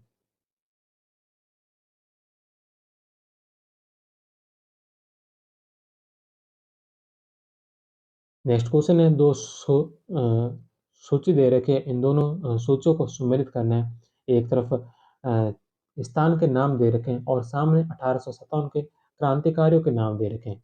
1857 के क्रांतिकारियों के नाम और सामने स्थान है, तो इन स्थान से इन क्रांतिकारियों को सुमेलित करना है। सबसे पहले नंबर पर है सिहिम भूम। सिहिम भूम में जो 1857 की क्रांति का नेतृत्व किया था, यह किया गया था कोनू के द्वारा। सिहिम भूम कोनू एक में दो। दूसरे नंबर पर है ब्रोत। बरोत में शाहमल, तीसरे नंबर पर है अवध। अवध के अंदर है जो ब्रिजिस कादिर और फैजाबाद में मौलवी अहमदुल्ला शाह, मौलवी अहमदुल्ला शाह। तो 2, 1, 4 और 3, 2, 1, 4 और 3, 1 नंबर ऑप्शन। सिंहभूम, सिंहभूम में गोनू, बरोत में शाहमल, अवध में बिरजिस कादिर और फैजाबाद में मौलवी अहमदुल्ला ने 1857 की क्रांति को नेतृत्व प्रदान किया था। नेक्स्ट क्वेश्चन है कि साइमन कमीशन की नियुक्ति के समय भारत मंत्री लॉर्ड बर्केनहेड इंग्लैंड के किस राजनीतिक दल के सदस्य थे? साइमन कमीशन की नियुक्ति के समय भारत मंत्री लॉर्ड बर्केनहेड इंग्लैंड के किस राजनीतिक दल के सदस्य थे? Conservative party, 3 number option. Simon commission की नियुक्ति के समय भारत मंत्री लॉर्ड बर्कनहेड इंग्लैंड के कंजर्वेटिव पार्टी के सदस्य थे। नेक्स्ट क्वेश्चन है कि निम्नलिखित में से कौन सा कथन श्यामजी कृष्ण वर्मा के बारे में असत्य है? श्यामजी कृष्ण वर्मा के बारे में इनमें से कौन सा कथन है जो असत्य कथन है? सबसे पहला कि वे काठियावाड़ के निवासी थे, तो श्यामजी कृष्ण वर्मा जो काठियावाड़ के निवासी थे, 1 नंबर ऑप्शन इसमें बिल्कुल सही है। दूसरा कि उन्होंने मासिक पत्रिका इंडियन सोशियोलॉजिस्ट प्रारंभ किया था। श्यामजी कृष्ण वर्मा ने मासिक पत्रिका इंडियन सोशियोलॉजिस्ट प्रारंभ किया था। दूसरा ऑप्शन भी इसमें सही है।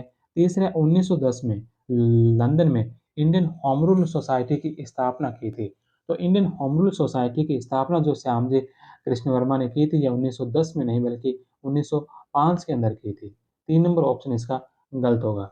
चौथा कि भारतीय विद्यार्थियों के लिए उन्होंने लंदन में एक छात्रावास स्थापित किया जिसे इंडिया हाउस कहा गया। तो इंडिया हाउस की स्थापना भी भारतीय विद्यार्थियों के लिए की गई थी। 4 नंबर ऑप्शन भी सही है। असत्य कथन 3 नंबर ऑप्शन। श्यामजी कृष्ण वर्मा के द्वारा भारत से बाहर लंदन में इंडियन होम रूल सोसाइटी की स्थापना 1905 के अंदर की गई थी। नेक्स्ट क्वेश्चन है कि निम्नलिखित घटनाओं पर विचार कीजिए और उन्हें कालक्रम अनुसार अव्यवस्थित कीजिए। सबसे पहले नंबर पर इसमें करजन वायली की हत्या। करजन वायली की हत्या कब की गई थी? तो करजन वायली की हत्या हुई थी 1909 ईस्वी में। करजन वायली की हत्या 1909 में हुई थी। दूसरे नंबर पर है मुजफ्फरपुर बम कांड। मुजफ्फरपुर बम कांड जो ये अप्रैल 1908 में किया था। अप्रैल 1908 में 30 अप्रैल 1908 को मुजफ्फरपुर बम कांड हुआ था। तीसरे नंबर पर अलीपुर षड्यंत्र केस। अलीपुर षड्यंत्र केस है जो 1908 में चलाया गया था, मई 1908 में। मई 1908 में अलीपुर षड्यंत्र केस चला था। और हावड़ा हावड़ा षड्यंत्र केस, हावड़ा षड्यंत्र केस जो चला था, यह चला था 1910 के अंदर। तो हावड़ा षड्यंत्र केस 1910, अलीपुर षड्यंत्र केस 1908, मुजफ्फरपुर बम कांड 1908 और करजन वायली की हत्या जो 1909। तो इसमें सबसे पहले नंबर पर आएगा मुजफ्फरपुर बम कांड अप्रैल 1908 का, फिर अलीपुर षड्यंत्र केस, इसके पश्चात करजन वायली की हत्या 1909 और फिर हावड़ा षड्यंत्र केस 1910। 2, 3, 1 और 4, 1 नंबर ऑप्शन। मुजफ्फरपुर बम कांड, मुजफ्फरपुर बम कांड 30 अप्रैल 1908 का। अलीपुर षड्यंत्र केस, अलीपुर षड्यंत्र केस मई 1908। करजन वायली की हत्या 1 जुलाई 1909 को और हावड़ा षड्यंत्र केस 1910 ईस्वी। नेक्स्ट क्वेश्चन है कि अमेरिका में स्वदेशी सेवक गृह की स्थापना किसके द्वारा की गई? अमेरिका में स्वदेशी सेवक गृह की स्थापना किसके द्वारा की गई थी? GD Kumar, 3 number option. स्वदेशी सेवक गृह की स्थापना जीडी कुमार के द्वारा 1907 में वैंकूवर में की थी। स्वदेशी सेवक गृह की स्थापना जीडी कुमार के द्वारा 1907 में वैंकूवर में की गई थी। नेक्स्ट क्वेश्चन है कि नासिक के डिस्ट्रिक्ट मजिस्ट्रेट ए जैक्सन को गोली मारने के लिए किसे मृत्युदंड दिया था? नासिक के डिस्ट्रिक्ट मजिस्ट्रेट ए जैक्सन को गोली मारने के लिए मृत्युदंड किसे दिया गया था? तो यह दिया गया था अनंत लक्ष्मण कान्हारे को। अनंत लक्ष्मण कान्हारे, 3 नंबर ऑप्शन। अभिनव भारत के सदस्य अनंत लक्ष्मण कान्हारे के द्वारा नासिक के जज ए जैक्सन की हत्या की गई थी। नेक्स्ट क्वेश्चन है कि वीडी सावरकर के संबंधित कौन सा कथन असत्य है? वीडी सावरकर से संबंधित है इसमें से कौन सा कथन है जो असत्य कथन है? पहला कि 1899 में नासिक में मित्र मेला संघ की स्थापना की। वीडी सावरकर ने 1899 में न नासिक में मित्र मेला संघ की स्थापना की, तो पहला सही है। दूसरा है नासिक षड्यंत्र केस 1909। नासिक षड्यंत्र केस 1909 में वीडी सावरकर को आरोपी बनाया गया, दूसरा ऑप्शन भी सत्य है। तीसरा है कि एसएस मौर्य नामक जहाज से सावरकर को इंग्लैंड से भारत भेजा था। सावरकर को इंग्लैंड से जो भारत लेकर आए थे, उस जहाज का नाम था एसएस मौर्य। 3 नंबर ऑप्शन भी इसका सही है। 4 नंबर ऑप्शन है कि 1914 में सावरकर को अंडमान की सेलुलर जेल भेज दिया गया था। तो अंडमान की सेलुलर जेल में सावरकर को 1914 में नहीं बल्कि 1911 में ही भेज दिया था। तो 4 नंबर ऑप्शन इसका असत्य होगा।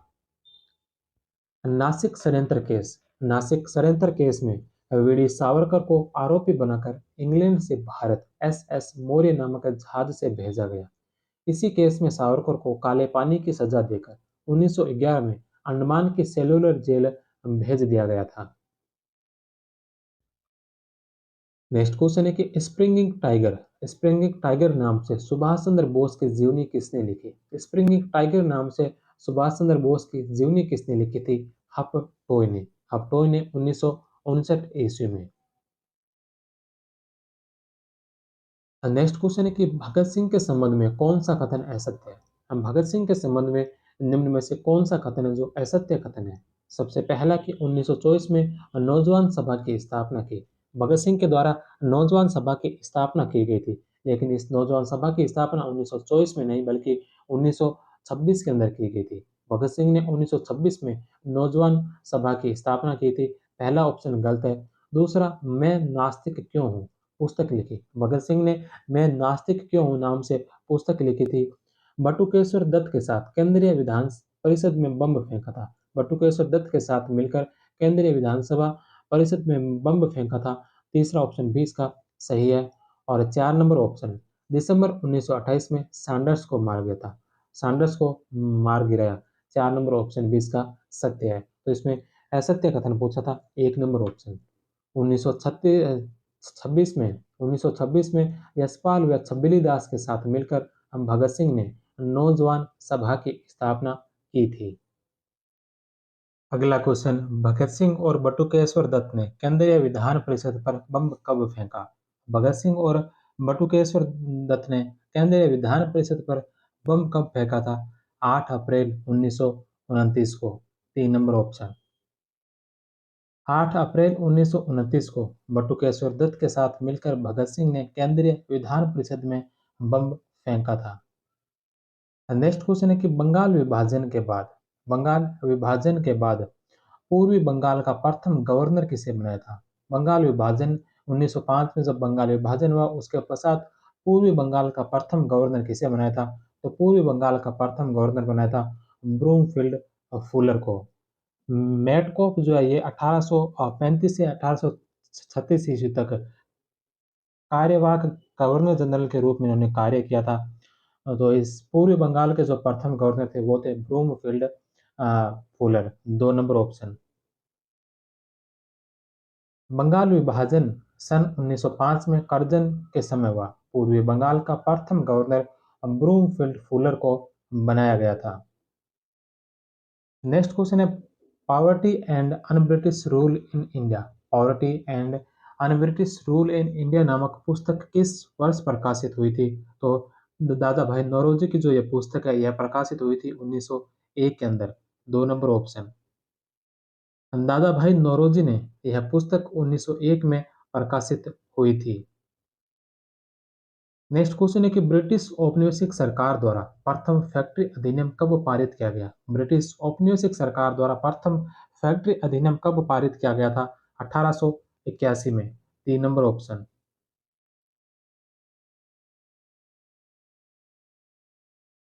ब्रिटिश औपनिवेशिक सरकार द्वारा 1881 ईस्वी में प्रथम फैक्ट्री अधिनियम पारित किया गया था। नेक्स्ट क्वेश्चन है कि धन निष्कासन के सिद्धांत को भारतीय राष्ट्रीय कांग्रेस ने कब स्वीकार किया? धन निष्कासन के सिद्धांत को भारतीय राष्ट्रीय कांग्रेस ने कब स्वीकार किया था? 1896 ईस्वी में। 1 नंबर ऑप्शन। धन निष्कासन के सिद्धांत को भारतीय राष्ट्रीय कांग्रेस के 1896 के कलकत्ता अधिवेशन में स्वीकार किया गया था। नेक्स्ट क्वेश्चन है कि निम्नलिखित में से किस अधिनियम के द्वारा अब भारत परिषद इंडिया काउंसिल को समाप्त किया गया? कौन से अधिनियम के द्वारा भारत परिषद अर्थात इंडिया काउंसिल को समाप्त किया गया था? भारत सरकार अधिनियम 1935 के तहत 1858 में इसका गठन किया। 1858 में इस भारत परिषद का गठन किया गया था और 1935 के एक्ट में इसे समाप्त किया गया था। नेक्स्ट क्वेश्चन है कि अगर कांग्रेस मेरे आंदोलन को समर्थन नहीं देती है, अगर कांग्रेस मेरे आंदोलन को समर्थन नहीं देती है, तो मैं इस देश की बालू से कांग्रेस से भी बड़ा आंदोलन खड़ा करूंगा। गांधी जी का यह कथन किस आंदोलन से पूर्व था? कौन से आंदोलन से पहले गांधी जी ने यह कथन कहा था कि अगर कांग्रेस मेरे आंदोलन को समर्थन नहीं देती है, तो मैं इस देश की बालू से कांग्रेस से भी बड़ा आंदोलन खड़ा करूंगा? तो यह बात कही थी भारत छोड़ो आंदोलन से पहले। 2 नंबर ऑप्शन। गांधी जी ने भारत छोड़ो आंदोलन से पूर्व कहा कि अगर कांग्रेस मेरे आंदोलन को समर्थन नहीं देती है, तो मैं इस देश की बालू से कांग्रेस से भी बड़ा आंदोलन खड़ा करूंगा। नेक्स्ट क्वेश्चन है कि रेगुलेटिंग एक्ट के अनुसार सुप्रीम कोर्ट में मुख्य न्यायाधीश के अतिरिक्त कितने न्यायाधीश थे? रेगुलेटिंग एक्ट में सुप्रीम कोर्ट में जो टोटल 4 न्यायाधीश का उल्लेख है, जिसमें एक मुख्य न्यायाधीश और 3 है जो अन्य न्यायाधीश। तो मुख्य न्यायाधीश के अतिरिक्त जो न्यायाधीश थे वो उनकी संख्या थी 3। 2 नंबर ऑप्शन। रेगुलेटिंग एक्ट 1773 में सुप्रीम कोर्ट की स्थापना का प्रावधान है। इसमें एक मुख्य न्यायाधीश और 3 अन्य न्यायाधीश थे। नेक्स्ट क्वेश्चन है कि निम्नलिखित में से कौन सा सुमेलित नहीं है? निम्नलिखित में से कौन सा जो सुमेलित नहीं है? एक तरफ पुस्तकें दे रखी है और सामने उनके लेखकों के नाम है। सबसे पहले नंबर पर है सुरेंद्र नाथ बनर्जी। सुरेंद्र नाथ बनर्जी ने ए नेशन इन मेकिंग लिखा था, तो पहला सही है। दूसरा वैलेंटाइन सिरोल। वैलेंटाइन सिरोल ने the legacy of the Lokmanya, जो यह वैलेंटाइन सिरोल के द्वारा नहीं लिखी गई थी, बल्कि यह जो लिखी गई थी यह लिखी थी थियोडोर एल से के द्वारा। थियोडोर एल से के द्वारा जो यह लिखा गया था। तो 2 नंबर ऑप्शन है जो इसका गलत होगा। तीसरा है सुभाष चंद्र बोस। सुभाष चंद्र बोस ने द इंडियन स्ट्रगल 1935 से 1942 नाम से पुस्तक लिखी, तो तीसरा ऑप्शन भी सही है। चौथा है राजेंद्र प्रसाद। राजेंद्र प्रसाद ने इंडिया डिवाइडेड नाम से पुस्तक लिखी थी, तो 4 नंबर ऑप्शन भी सही होगा। 2 नंबर इसका सुमेलित नहीं है। The legacy of the legacy of the Lokmanya Theodore L Shay ने लिखी थी। नेक्स्ट क्वेश्चन है दयानंद एंग्लो वैदिक कॉलेज की स्थापना सर्वप्रथम कब और कहाँ की गई थी? दयानंद एंग्लो वैदिक कॉलेज की स्थापना कहाँ और कब की गई थी? तो यह लाहौर में की गई थी 1887 ईस्वी में। दयानंद एंग्लो वैदिक कॉलेज की स्थापना 1886 में लाहौर में लाला हंसराज व लाला लाजपत राय ने की थी। नेक्स्ट क्वेश्चन है कि निम्नलिखित में से कौन सा प्रदेश भारत में सैनिकों की पौधशाला कहलाता है? कौन सा प्रदेश है जो भारत में सैनिकों की पौधशाला कहलाता है? Awadh. 3 number option.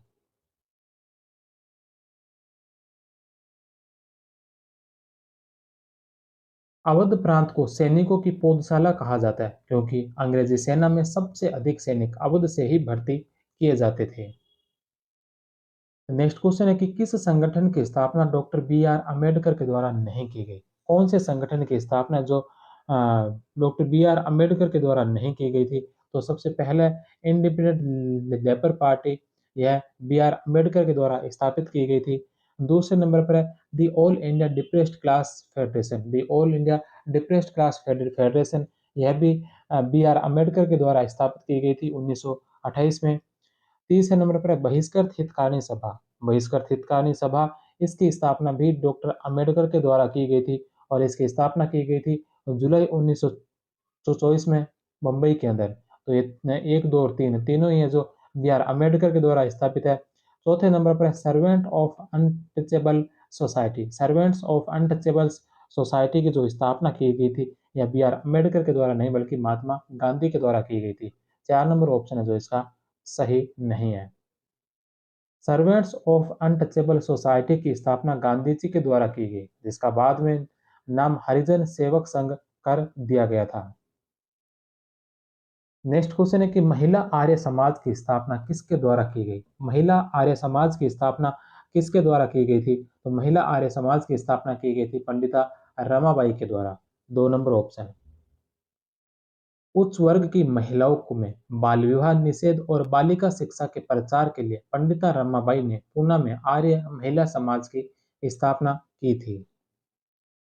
Next question है सुमेलित करना है। दो सूचियां दे रखी है जिसमें एक तरफ लेखकों के नाम है, सामने उनकी पुस्तकों के नाम है जो हमें सुमेलित करना है। सबसे पहले इसमें आर.पी. दत्त। आर.पी. दत्त की जो इसमें पुस्तक है वो है India Today. India Today R P. Dutt की है। दूसरे नंबर पर है Ramesh Chandra Dutt. Ramesh Chandra Dutt, R C. Dutt.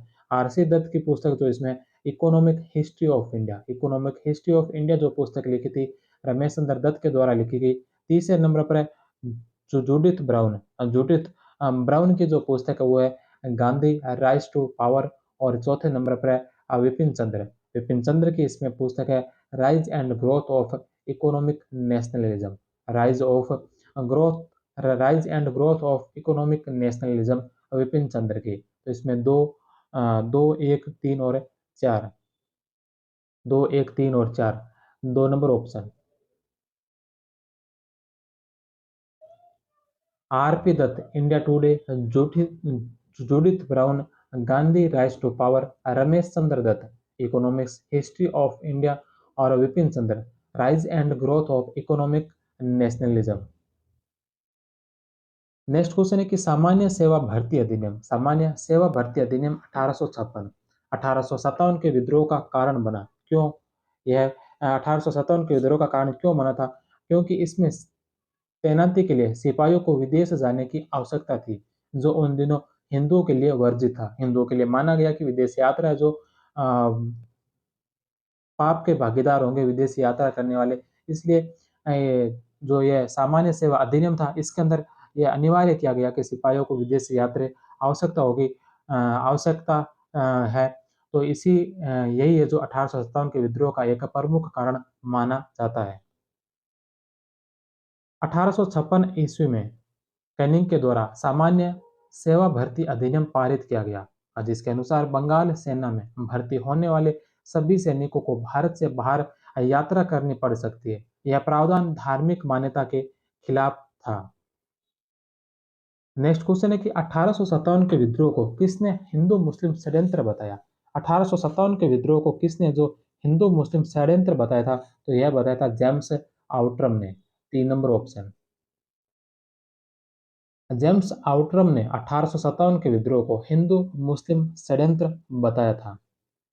Next question है कि अलीगढ़ मुस्लिम कॉलेज के प्रथम प्रिंसिपल कौन थे? अलीगढ़ मुस्लिम कॉलेज के प्रथम प्रिंसिपल कौन थे? तो अलीगढ़ मुस्लिम कॉलेज के प्रथम प्रिंसिपल थे सीडास। 2 नंबर ऑप्शन। सीडास जो 1877 से 83 तक रहे, उसके पश्चात थियोडोर बैंक 1883 से 1899 तक, इसके पश्चात मॉरिसन और फिर ऑर्क बोल्ड। नेक्स्ट क्वेश्चन है कि निम्नलिखित गवर्नर जनरल में से किसको दयालु क्लेमेंसी नाम से संबोधित किया गया? कौन से गवर्नर जनरल को दयालु या क्लेमेंसी नाम से संबोधित किया गया था? लॉर्ड कैनिंग को। 2 नंबर ऑप्शन। 1857 के विद्रोहियों के लिए उदारतापूर्वक व्यवहार किए जाने के कारण ब्रिटेन में कैनिंग का उपहास किया गया और उसे दयालु कैनिंग नाम से संबोधित किया गया। नेक्स्ट क्वेश्चन है, दो सूचियां दे रखे हैं, इन दोनों सूचियों को सम्मिलित करना है। एक तरफ राष्ट्रवादी महिलाएं हैं और दूसरा उनके कार्यकलाप, उन्होंने कौन कौन से कार्य किए थे, उन कार्यों की सूचियां दे रखी है जो हमें सम्मिलित करना है। सबसे पहले नंबर पर है सरोजिनी नायडू। सरोजिनी नायडू ने अंधरासना में नमक सत्याग्रह का नेतृत्व किया था। अंधरासना में नमक सत्याग्रह का नेतृत्व किया था सरोजिनी नायडू के द्वारा। दूसरे नंबर पर है उषा मेहता। उषा मेहता ने भारत छोड़ो आंदोलन के दौरान गुप्त रूप से रेडियो संचालित किया था। भारत छोड़ो आंदोलन के दौरान गुप्त रूप से रेडियो संचालित किया गया था उषा मेहता के द्वारा। तीसरे नंबर पर है अरुणा आसफ अली। अरुणा आसफ अली, अरुणा आसफ अली भूमिगत आंदोलन की एक नेता मानी जाती है।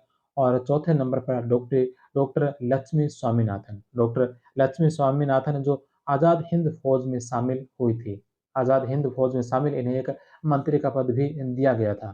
तो इसमें सरोजिनी नायडू धरासना में नमक सत्याग्रह का नेतृत्व किया। उषा मेहता ने भारत छोड़ो आंदोलन के दौरान गुप्त रूप से रेडियो संचालित किया। अरुणा आसफ अली भूमिगत आंदोलन की एक नेता थी। और डॉक्टर लक्ष्मी स्वामीनाथन आजाद हिंद फौज में शामिल हुई। 3, 4, 1 और 2। 3, 4, 1 और 2, 2 नंबर ऑप्शन। नेक्स्ट क्वेश्चन है कि चंपारण में तीन कठिया प्रथा का तात्पर्य क्या था। चंपारण में जो तीन कठिया प्रथा थी, तीन कठिया प्रथा के खिलाफ चंपारण सत्याग्रह हुआ था। इस तीन कठिया प्रथा का तात्पर्य क्या था। तो नहीं, इसका था 3/20 भूभाग पर नील की खेती करना अनिवार्य किया गया। 3/20 भूभाग पर नील की खेती करना। 3 नंबर ऑप्शन। यूरोपियन नीलहों ने चंपारण क्षेत्र में नील के प्लांट लगाए थे। इन प्लांट में नील की आपूर्ति हेतु किसानों को अपनी 20 कट्ठा भूमि में से 3 कट्ठा भूमि पर नील की खेती अनिवार्य रूप से की जानी थी। इसे 3 कट्ठा प्रथा का नाम दिया गया। नेक्स्ट क्वेश्चन है कि 8 अगस्त 1942 को मुंबई में ग्वालियर टैंक मैदान में हुई अखिल भारतीय कांग्रेस कमेटी की बैठकों में अंग्रेजों भारत छोड़ो का प्रस्ताव किसने पेश किया। 8 अगस्त 1942 को मुंबई के ग्वालियर टैंक मैदान में अखिल भारतीय कांग्रेस कमेटी की बैठक में अंग्रेजों भारत छोड़ो का प्रस्ताव किसने पेश किया था। जवाहरलाल नेहरू ने। 3 नंबर ऑप्शन। जवाहरलाल नेहरू ने भारत छोड़ो प्रस्ताव को पेश किया, जबकि सरदार वल्लभ भाई पटेल ने इसका समर्थन किया था। नेक्स्ट क्वेश्चन है कि मुस्लिम लीग के द्वारा अपनाए गए रास्ते में नरमी का रुख लाए जाने के उद्देश्य से मुस्लिम लीग के द्वारा अपनाए गए रास्ते में नरमी का रुख लाए जाने के उद्देश्य से निम्नलिखित उच्च स्तरीय समझौता वार्ताओं को कालक्रम अनुसार अवस्थित कीजिए। मुस्लिम लीग के अपनाए गए रास्तों में नरमी का रुख लाए जाने के उद्देश्य के लिए जो समझौता वार्ता हुए थे वो कब कब हुए थे, उनको कालक्रम अनुसार व्यवस्थित करना है। तो इसमें सबसे पहले नंबर पर है भुल्ला भाई देसाई लियाकत अली समझौता। भुल्ला भाई देसाई और लियाकत अली के मध्य जो समझौता हुआ था, यह समझौता कब हुआ था। तो यह समझौता हुआ था जनवरी 1945 में। जनवरी 1945 के अंदर है जो भुल्ला भाई देसाई और लियाकत अली के मध्य समझौता हुआ था। दूसरे नंबर पर है शिमला कॉन्फ्रेंस। शिमला कॉन्फ्रेंस इसे वेवेल योजना भी कहा जाता है। यह शिमला कॉन्फ्रेंस हुई थी 14 जून 1945 को। 14 जून 1945 को। तीसरे नंबर पर है गांधी जीना वार्ता। गांधी जीना वार्ता जो सितंबर 1944 के अंदर हुआ था। गांधी जीना वार्ता सितंबर 1944। और चौथे नंबर पर है राजा जी यानी राजगोपालाचारी फॉर्मूला, जिसे CR फॉर्मूला भी कहा जाता है। यह हुआ था 10 जुलाई 1944 को। 10 जुलाई 1944 को। तो इसमें जो सबसे पहले नंबर पर आएगा इसमें राजा जी या राजगोपालचारी फॉर्मूला आएगा जो जुलाई 1944 का है। दूसरे नंबर पर इसमें जो आएगा वह आएगा गांधी जी ना वार्ता जो सितंबर 1944 का है। तीसरे नंबर पर भुल्ला भाई देसाई लियाकत अली समझौता आएगा जो जनवरी 1945 का है। और चौथे नंबर पर शिमला कॉन्फ्रेंस जो जून 1945 की है। तो 4, 3, 1 और 2, 3 नंबर ऑप्शन इसका राइट होगा। नेक्स्ट क्वेश्चन है कि किस क्रांतिकारी के द्वारा वैंकूवर कनाडा में फ्री हिंदुस्तान नाम से पैम्फलेट का प्रकाशन किया गया। कौन से क्रांतिकारी के द्वारा वैंकूवर कनाडा में फ्री हिंदुस्तान नाम से पैम्फलेट का प्रकाशन किया गया था। तारकनाथ दास के द्वारा। तारकनाथ दास ने कनाडा में वैंकूवर में फ्री हिंदुस्तान का प्रकाशन किया था।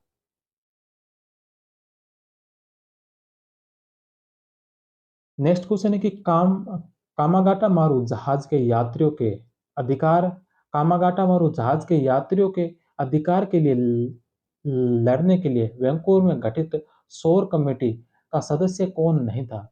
कामागाटा मारू जहाज के यात्रियों के अधिकार के लिए लड़ने के लिए वैंकूवर में जो सौर कमेटी गठित की गई थी, इनमें से इसका सदस्य कौन नहीं था। तो सोहनलाल पाठक, बलवंत सिंह और हुसैन रहीम, ये तीनों इसका सदस्य थे। जीडी कुमार इस शोर कमेटी का सदस्य नहीं था।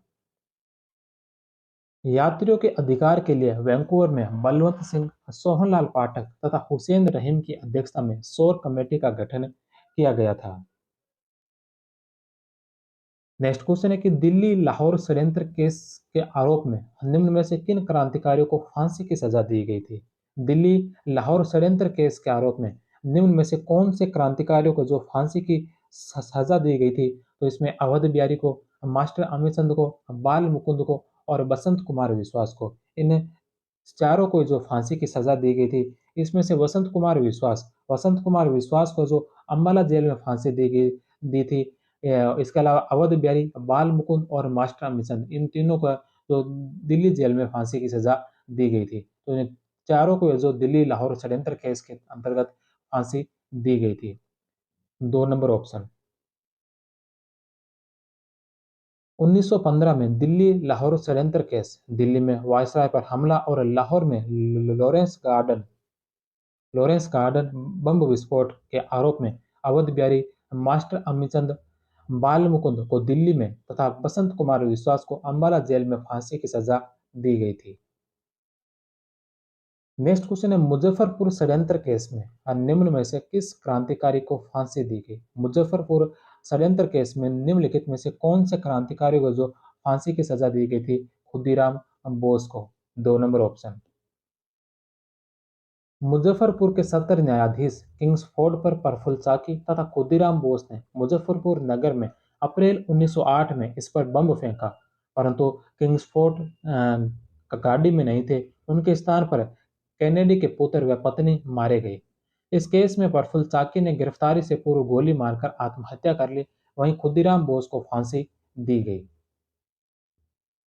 नेक्स्ट क्वेश्चन है निम्नलिखित में से किसे father of Indian revolutionary armed activities गतिविधियों के जनक कहा जाता है? किन्हें जो father of Indian revolutionary armed activities गतिविधियों के जनक कहा जाता है? तो यह कहा जाता है वासुदेव बलवंत फड़के को। 2 नंबर ऑप्शन। वासुदेव बलवंत फड़के को भारत में सशस्त्र क्रांतिकारी गतिविधियों का जनक कहा जाता है। नेक्स्ट क्वेश्चन है कि भारत के बाहर कहां पर भारत की अस्थायी सरकार का गठन किया, जिसके प्रेसिडेंट राजा महेंद्र प्रताप थे? राजा महेंद्र प्रताप ने के नेतृत्व में भारत से बाहर अस्थायी सरकार का गठन कहां पर किया गया था? तो यह किया गया था अफगानिस्तान में।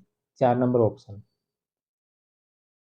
प्रथम महायुद्ध के दौरान या प्रथम विश्व युद्ध के दौरान 1915 में 1915 में अफगानिस्तान राजा महेंद्र प्रताप ने अपने सहयोगी बरकतुल्ला के साथ मिलकर भारत की पहली अस्थायी सरकार का गठन किया था। नेक्स्ट क्वेश्चन है कि भारतीय राष्ट्रीय कांग्रेस की स्थापना के समय भारत का वायसराय कौन था? भारतीय राष्ट्रीय कांग्रेस की जब स्थापना हुई 1885 में, उस समय भारत का वायसराय कौन था? Lord Dufferin. 4 number option. भारतीय राष्ट्रीय कांग्रेस की स्थापना 1885 में हुई, उस समय भारत का वायसराय लॉर्ड डफरिन था। नेक्स्ट क्वेश्चन है कि निम्नलिखित में से किसने 1942 में भारत छोड़ो आंदोलन का समर्थन किया था? इनमें से किसने जो भारत छोड़ो आंदोलन का समर्थन किया था? सरदार वल्लभ भाई पटेल ने। जवाहरलाल नेहरू ने यह प्रस्ताव पेश किया था और सरदार वल्लभ भाई पटेल ने इसका समर्थन किया था। 4 नंबर ऑप्शन। भारत छोड़ो प्रस्ताव का समर्थन सरदार वल्लभ भाई पटेल के द्वारा किया गया था। नेक्स्ट क्वेश्चन है नाना साहब का मूल नाम क्या था? नाना साहब का मूल नाम क्या था? तो नाना साहब का मूल नाम था धोंदू पंत। 3 number option. नाना साहब का मूल नाम धोंदू पंत था। ये पेशवा बाजीराव द्वितीय के दत्तक पुत्र थे। नेक्स्ट क्वेश्चन है कि भारतीय राष्ट्रीय कांग्रेस की स्थापना से पूर्व निम्नलिखित संगठनों के निर्माण पर विचार कीजिए। भारतीय राष्ट्रीय कांग्रेस की स्थापना से पूर्व निम्नलिखित संगठन, इन संगठनों को कालक्रम अनुसार व्यवस्थित करना है कि इनमें से किसकी स्थापना पहले हुई थी, किसकी स्थापना बाद में हुई। तो सबसे पहले नंबर पर है the Indian association. The Indian association की स्थापना जुलाई 1876 के अंदर की गई थी और इसकी स्थापना की गई थी एस.एन. बनर्जी के द्वारा, सुरेंद्रनाथ बनर्जी के द्वारा। दूसरे नंबर पर है Madras native association. Madras native association की स्थापना 1852 में की गई थी और 1852 में इसकी स्थापना की गई थी जी.एल. चैटी के द्वारा। तीसरे नंबर पर है पूना सार्वजनिक सभा। पूना सार्वजनिक सभा की जो स्थापना की गई थी 1870 ईस्वी में की गई थी और इसमें 95 प्रतिनिधियों ने मिलकर इस पूना सार्वजनिक सभा की स्थापना की थी। चौथे नंबर पर है इंडिया लीग। इंडिया लीग की जो स्थापना हुई थी, यह इंडिया लीग की स्थापना 1875 के अंदर हुई थी और 1875 में इंडिया लीग की स्थापना की गई थी शिशिर कुमार घोष के द्वारा। शिशिर कुमार घोष ने जो इसकी स्थापना की थी। तो इसमें सबसे पहले नंबर पर आएगा मद्रास नेटिव एसोसिएशन जो 1852 में स्थापित हुआ। दूसरे नंबर पर इसमें आएगा पूना सार्वजनिक सभा जो 1870 में स्थापित हुई। तीसरे नंबर पर इसमें आएगी इंडिया लीग। इंडिया लीग की स्थापना 1875 में हुई और चौथे नंबर पर इसमें आएगा द इंडियन एसोसिएशन जो जुलाई 1876 में स्थापित हुआ था। 2, 3, 4 और 1। 2, 3, 4 और 1। 1 number option. Madras native association 1852 ईस्वी जी.एल. चैटी के द्वारा। पुनः सार्वजनिक सभा 1870 ईस्वी में, जिसमें 95 प्रतिनिधियों ने मिलकर इस सार्वजनिक सभा की स्थापना की थी। इंडिया लीग की स्थापना 1875 के अंदर की गई थी शिशिर कुमार घोष के द्वारा और द इंडियन एसोसिएशन की स्थापना 1876 में की थी। जुलाई 1876 में की गई थी एस.एन. बनर्जी के द्वारा। नेक्स्ट क्वेश्चन है कि निम्नलिखित में से किसने डब्ल्यू.सी. बनर्जी का नाम भारतीय राष्ट्रीय कांग्रेस के प्रथम अधिवेशन बम्बई 1885 में जो भारतीय राष्ट्रीय कांग्रेस का प्रथम अधिवेशन हुआ था उसके पद के लिए प्रस्तावित किया था? डब्ल्यू.सी. बनर्जी का नाम भारतीय कांग्रेस के प्रथम अधिवेशन के लिए किसने प्रस्तावित किया था? ए.ओ. ह्यूम ने। 1 नंबर ऑप्शन। ए.ओ. ह्यूम ने डब्ल्यू.सी. बनर्जी के अध्यक्ष पद के लिए प्रस्ताव रखा था। नेक्स्ट क्वेश्चन है कि निम्नलिखित में से कौन से अधिनियम ब्रिटिश सरकार द्वारा 1856 में पारित किए गए थे? 1856 में कौन से प्रस्ताव ब्रिटिश सरकार के द्वारा पारित किए गए थे? तो इसमें हिंदू विडो रीमैरिज एक्ट, विधवा पुनर्विवाह जो अधिनियम पारित किया गया था, यह 1856 में पारित किया गया था। इसके अलावा दूसरे नंबर पर एबोलिशन ऑफ सती रेगुलेशन 17, यह जो एक्ट पारित हुआ था, अधिनियम पारित हुआ था सती प्रथा को लेकर, ये 1829 का है। 1856 का नहीं है। 1856 में पहला 1856 है, दूसरा 1856 का नहीं बल्कि 1829 का है।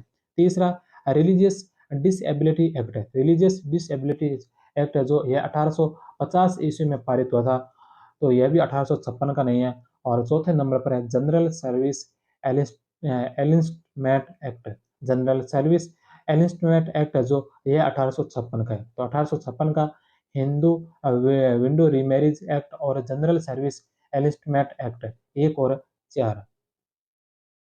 1 और 4, 1 नंबर ऑप्शन।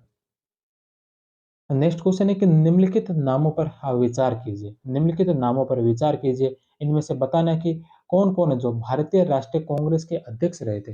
भारतीय राष्ट्रीय कांग्रेस के अध्यक्ष कौन कौन रहे थे? तो इसमें अल्फ्रेड वेव है जो 1894 में मद्रास का जो कांग्रेस अधिवेशन हुआ था उसके अध्यक्षता की थी। बदरुद्दीन तैयब जी ने 1887 के मद्रास 1887 के मद्रास अधिवेशन की अध्यक्षता की थी।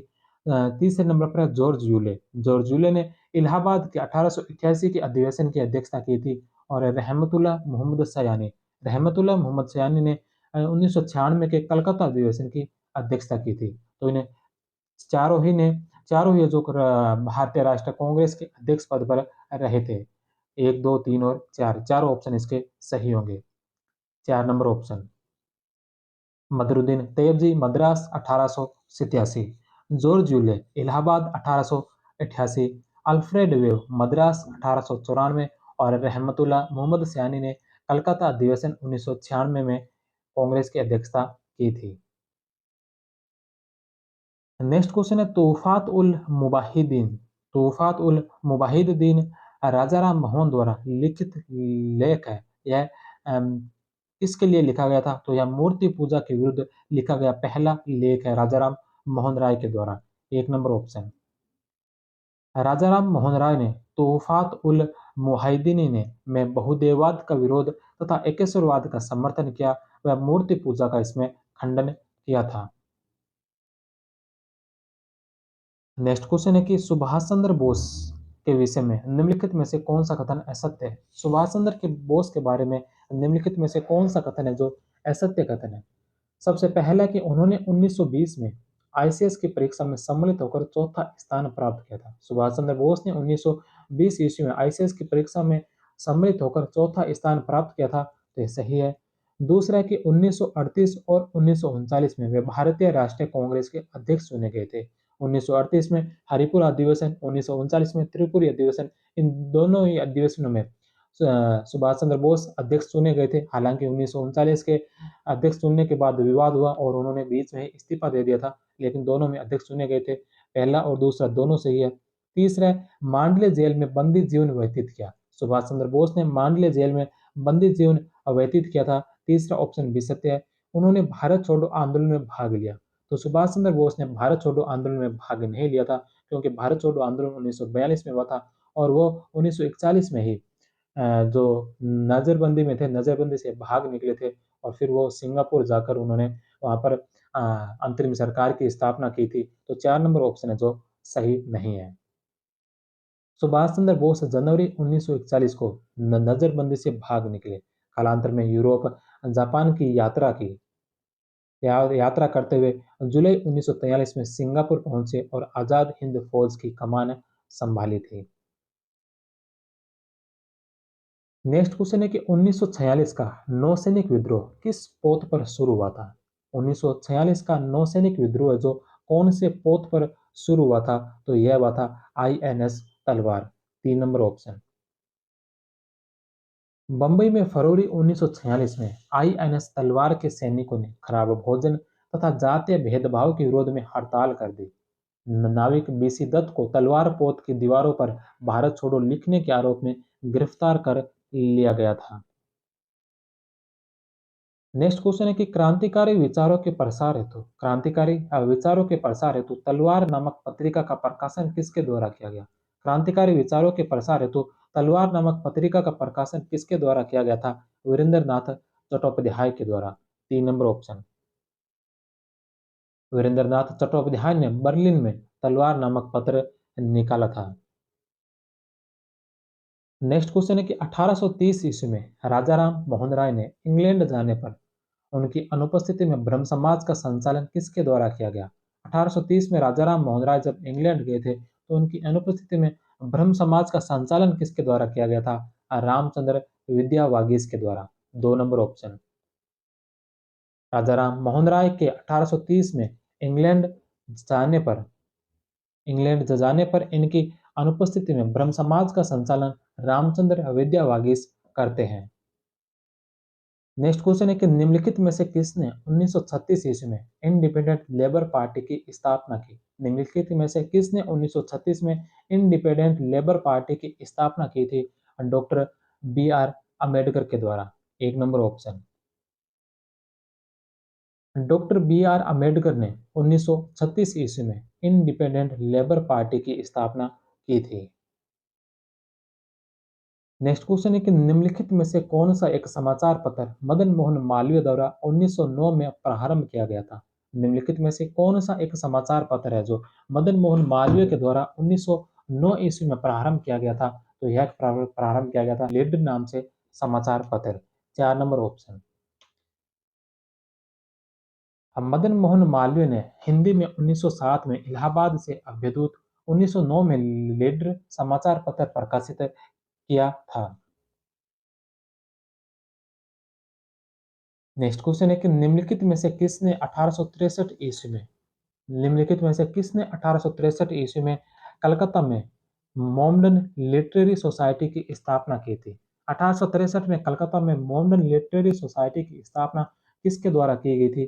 तो यह की गई थी अब्दुल लतीफ के द्वारा। 1 नंबर ऑप्शन। अब्दुल लतीफ ने 1863 में कलकत्ता में मोमडन लिटरेरी साइंटिफिक सोसाइटी की स्थापना की थी। नेक्स्ट क्वेश्चन है कि व्यक्तियों के निम्नलिखित युग्मों में से कौन सा एक उन व्यक्तियों का युग्म है? व्यक्तियों के युग्मों में से कौन सा एक उन व्यक्तियों का युग्म है जो अंग्रेज अधिकारियों की इंग्लैंड में हत्या करने के आरोप में फांसी पर लटकाए गए थे? मदनलाल ढींगरा और उधम सिंह। 3 number option. मदनलाल ढींगरा ने कर्जन वायली की हत्या की थी और उधम सिंह ने जनरल ओडायर की हत्या की थी। नेक्स्ट क्वेश्चन है कि स्वदेशी आंदोलन के समय एकता के प्रतीक के रूप में रविंद्रनाथ टैगोर के सुझाव पर राखी बंधन दिवस कब मनाया गया? स्वदेशी आंदोलन के समय एकता के प्रतीक के रूप में रविंद्रनाथ टैगोर के सुझाव पर राखी बंधन दिवस कब मनाया गया था? 16 अक्टूबर 1905 ईस्वी को। 16 अक्टूबर 1905 को बंगाल विभाजन लागू हुआ। उस दिन को रविंद्रनाथ टैगोर के सुझाव पर विभाजन दिवस के को एकता के रूप में राखी बंधन दिवस मनाया गया था। नेक्स्ट क्वेश्चन है कि किसने कांग्रेस सम्मेलनों को 3 दिनों का तमाशा कहा है? किसने जो कांग्रेस सम्मेलनों को 3 दिनों का तमाशा कहा है? अश्विनी दत्त ने। 2 नंबर ऑप्शन। अश्विनी दत्त ने कांग्रेस सम्मेलनों को 3 दिनों का तमाशा कहा था। नेक्स्ट क्वेश्चन है कि ब्रिटिश प्रधानमंत्री रैमजे मैकडोनाल्ड के द्वारा सांप्रदायिक पंचाट कम्युनल अवार्ड कब जारी किया गया था? ब्रिटिश प्रधानमंत्री रैमजे मैकडोनाल्ड के द्वारा सांप्रदायिक पंचाट कम्युनल अवार्ड कब जारी किया गया था? 16 अगस्त 1932 को। 2 नंबर ऑप्शन। ब्रिटिश प्रधानमंत्री रैमजे मैकडोनाल्ड ने 16 अगस्त 1932 को कम्युनल अवार्ड जारी किया था। नेक्स्ट क्वेश्चन है कि रानी लक्ष्मीबाई के बारे में किस अंग्रेज सेनापति ने कहा? रानी लक्ष्मीबाई के बारे में कौन से अंग्रेज सेनापति ने कहा था कि भारतीय क्रांतिकारियों में अकेली मर्द थी? भारतीय क्रांतिकारियों में अकेली मर्द थी। यह बात कौन से अंग्रेज सेनापति ने कही थी? तो यह कही थी ह्यूरोज ने। Hugh Rose. 3 number option. General Hugh Rose ने रानी लक्ष्मीबाई की मृत्यु पर कहा था कि भारतीय क्रांतिकारियों में यहाँ सोई हुई औरत में यह अकेली मर्द थी। नेक्स्ट क्वेश्चन है कि निम्नलिखित में से किस वर्ष एनफील्ड एनफील्ड राइफल भारत में परिवर्तित की गई? किस वर्ष है जो एनफील्ड राइफल भारत में परिवर्तित की गई थी? 1856 ईस्वी में। 1856 में ब्राउन बेस बंदूक के स्थान पर नवीन एनफील्ड राइफल सैनिकों को दी गई, जिसका निर्माण बुलिच शस्त्रागार से होता था। नेक्स्ट क्वेश्चन है कि 1857 के विद्रोह के कारणों पर असबाब बगावते हिंद भारतीय भाषा में किसी भारतीय द्वारा लिखी गई पहली पुस्तक थी। इसके रचयिता कौन थे? तो इसके रचयिता थे सर सैयद अहमद खां। 1 नंबर ऑप्शन। 1857 के विद्रोह के कारणों पर भारतीय भाषा में किसी भारतीय द्वारा लिखी गई पहली पुस्तक असबाब बगावत ए हिंद है, जिसके लेखक सर सैयद अहमद खां थे। नेक्स्ट क्वेश्चन है कि 1887 में देव समाज की स्थापना कहाँ की गई? 1887 में देव समाज की स्थापना कहाँ की गई थी? तो 1887 में देव समाज की जो स्थापना की गई थी, यह की गई थी लाहौर के अंदर। 2 नंबर ऑप्शन। देव समाज की स्थापना 1887 ईस्वी में लाहौर में हुई, जिसके संस्थापक शिव नारायण अग्निहोत्री थे।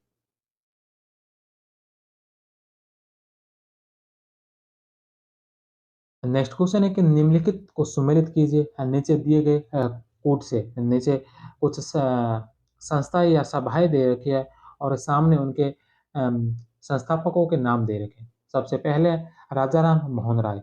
राजा राम मोहन राय ने जो आत्मीय सभा की स्थापना की थी, आत्मीय सभा की स्थापना राजा राम मोहन राय के द्वारा की गई। दूसरे नंबर पर है देवेंद्र नाथ टैगोर। देवेंद्र नाथ टैगोर ने तत्वबोधिनी सभा की स्थापना की थी।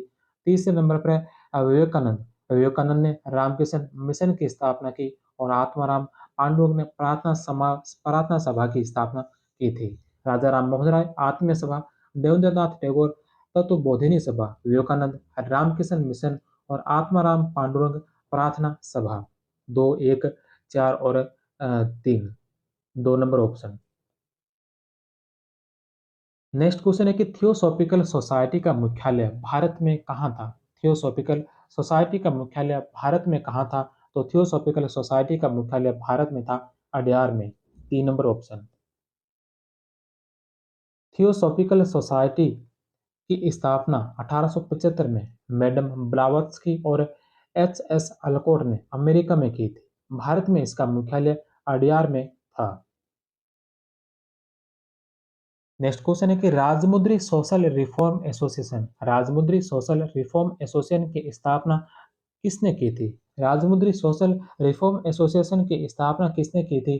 तो इसकी स्थापना की थी वीरेशलिंगम पंतालु के द्वारा। 3 number option. Rajahmundry social reform association की स्थापना वीरेशलिंगम पंतालु के द्वारा की गई थी। नेक्स्ट क्वेश्चन है कि निम्नलिखित पत्रिकाओं या समाचार पत्रों में कौन सा पत्र या समाचार पत्र डॉक्टर बी आर अम्बेडकर से संबंधित नहीं है? कौन सा पत्र है जो बी आर अम्बेडकर का नहीं है? तो जागृति है जो बी आर अम्बेडकर का नहीं है। इसके अलावा मूक नायक समाचार पत्र बी आर अम्बेडकर के द्वारा शुरू किया गया था। तीसरे नंबर पर है हम बहिष्कृत भारत और जनता। ये तीनों ही बी आर अम्बेडकर के समाचार पत्र थे। दलितों के उत्थान के लिए हितों के लिए उन्होंने मूक नायक, बहिष्कृत भारत और जनता नामक साप्ताहिक समाचार पत्रों का प्रकाशन करवाया था। नेक्स्ट क्वेश्चन है कि निम्नलिखित में से किस अधिनियम में संघीय न्यायालय की स्थापना का प्रावधान है? निम्नलिखित में से कौन से अधिनियम में संघीय न्यायालय की स्थापना का प्रावधान है? भारत सरकार अधिनियम 1935 में। भारत सरकार अधिनियम 1935 में जो संघीय न्यायालय की स्थापना का प्रावधान दिया गया है। केंद्र व प्रांतों के मध्य विवादों को सुलझाने हेतु संघीय न्यायालय की स्थापना का प्रावधान भारत सरकार अधिनियम 1935 में था। नेक्स्ट क्वेश्चन है कि इंडियन नेशनल कांग्रेस की प्रथम महिला अध्यक्ष कौन थी? इंडियन नेशनल कांग्रेस की प्रथम महिला अध्यक्ष कौन थी? तो यह थी एनी बेसेंट। एनी बेसेंट जिन्होंने 1917 में जो कांग्रेस का अधिवेशन हुआ था, कलकत्ता अधिवेशन, उस कलकत्ता अधिवेशन में कांग्रेस की अध्यक्षता की थी। कांग्रेस की अध्यक्षता करने वाली यह प्रथम महिला अध्यक्ष थी। प्रथम महिला अध्यक्ष एनी बेसेंट 1917 के कलकत्ता अधिवेशन की अध्यक्षता की गई थी। नेक्स्ट क्वेश्चन है कि कौन से अधिवेशन में कांग्रेस ने पहली बार देशी रियासतों के प्रति अपनी नीति घोषित की? कौन से अधिवेशन में कांग्रेस ने पहली बार देशी रियासतों के प्रति अपनी नीति घोषित की थी? नागपुर के अधिवेशन 1920 में। 1920 के नागपुर अधिवेशन में हुआ। इस अधिवेशन में कांग्रेस ने देशी रियासतों के प्रति अपनी नीति घोषित की थी। नेक्स्ट क्वेश्चन है कि साइमन कमीशन भारत कब आया? साइमन कमीशन भारत कब आया था? तो साइमन कमीशन भारत आया था 1928 में। इसका गठन 1927 में हो गया था, लेकिन भारत 1928 में पहुंचा था। तो 2 नंबर ऑप्शन इसका राइट होगा। जॉन साइमन की अध्यक्षता में दिसंबर 1927 में गठन हुआ और फरवरी 1928 में यह भारत पहुंचा था। नेक्स्ट क्वेश्चन और आज की इस क्लास का अंतिम क्वेश्चन है कि सुभाष चंद्र बोस के त्याग पत्र के बाद भारतीय राष्ट्रीय कांग्रेस का अध्यक्ष कौन बना? सुभाष चंद्र बोस के त्याग पत्र के बाद साथ भारतीय राष्ट्रीय कांग्रेस का अध्यक्ष कौन बना था? राजेंद्र प्रसाद। 1 number option. कांग्रेस के कार्यकारिणी के गठन पर मतभेद होने के कारण सुभाष चंद्र बोस ने त्यागपत्र दे दिया। पुनः उनकी जगह राजेंद्र प्रसाद को अध्यक्ष चुना गया था।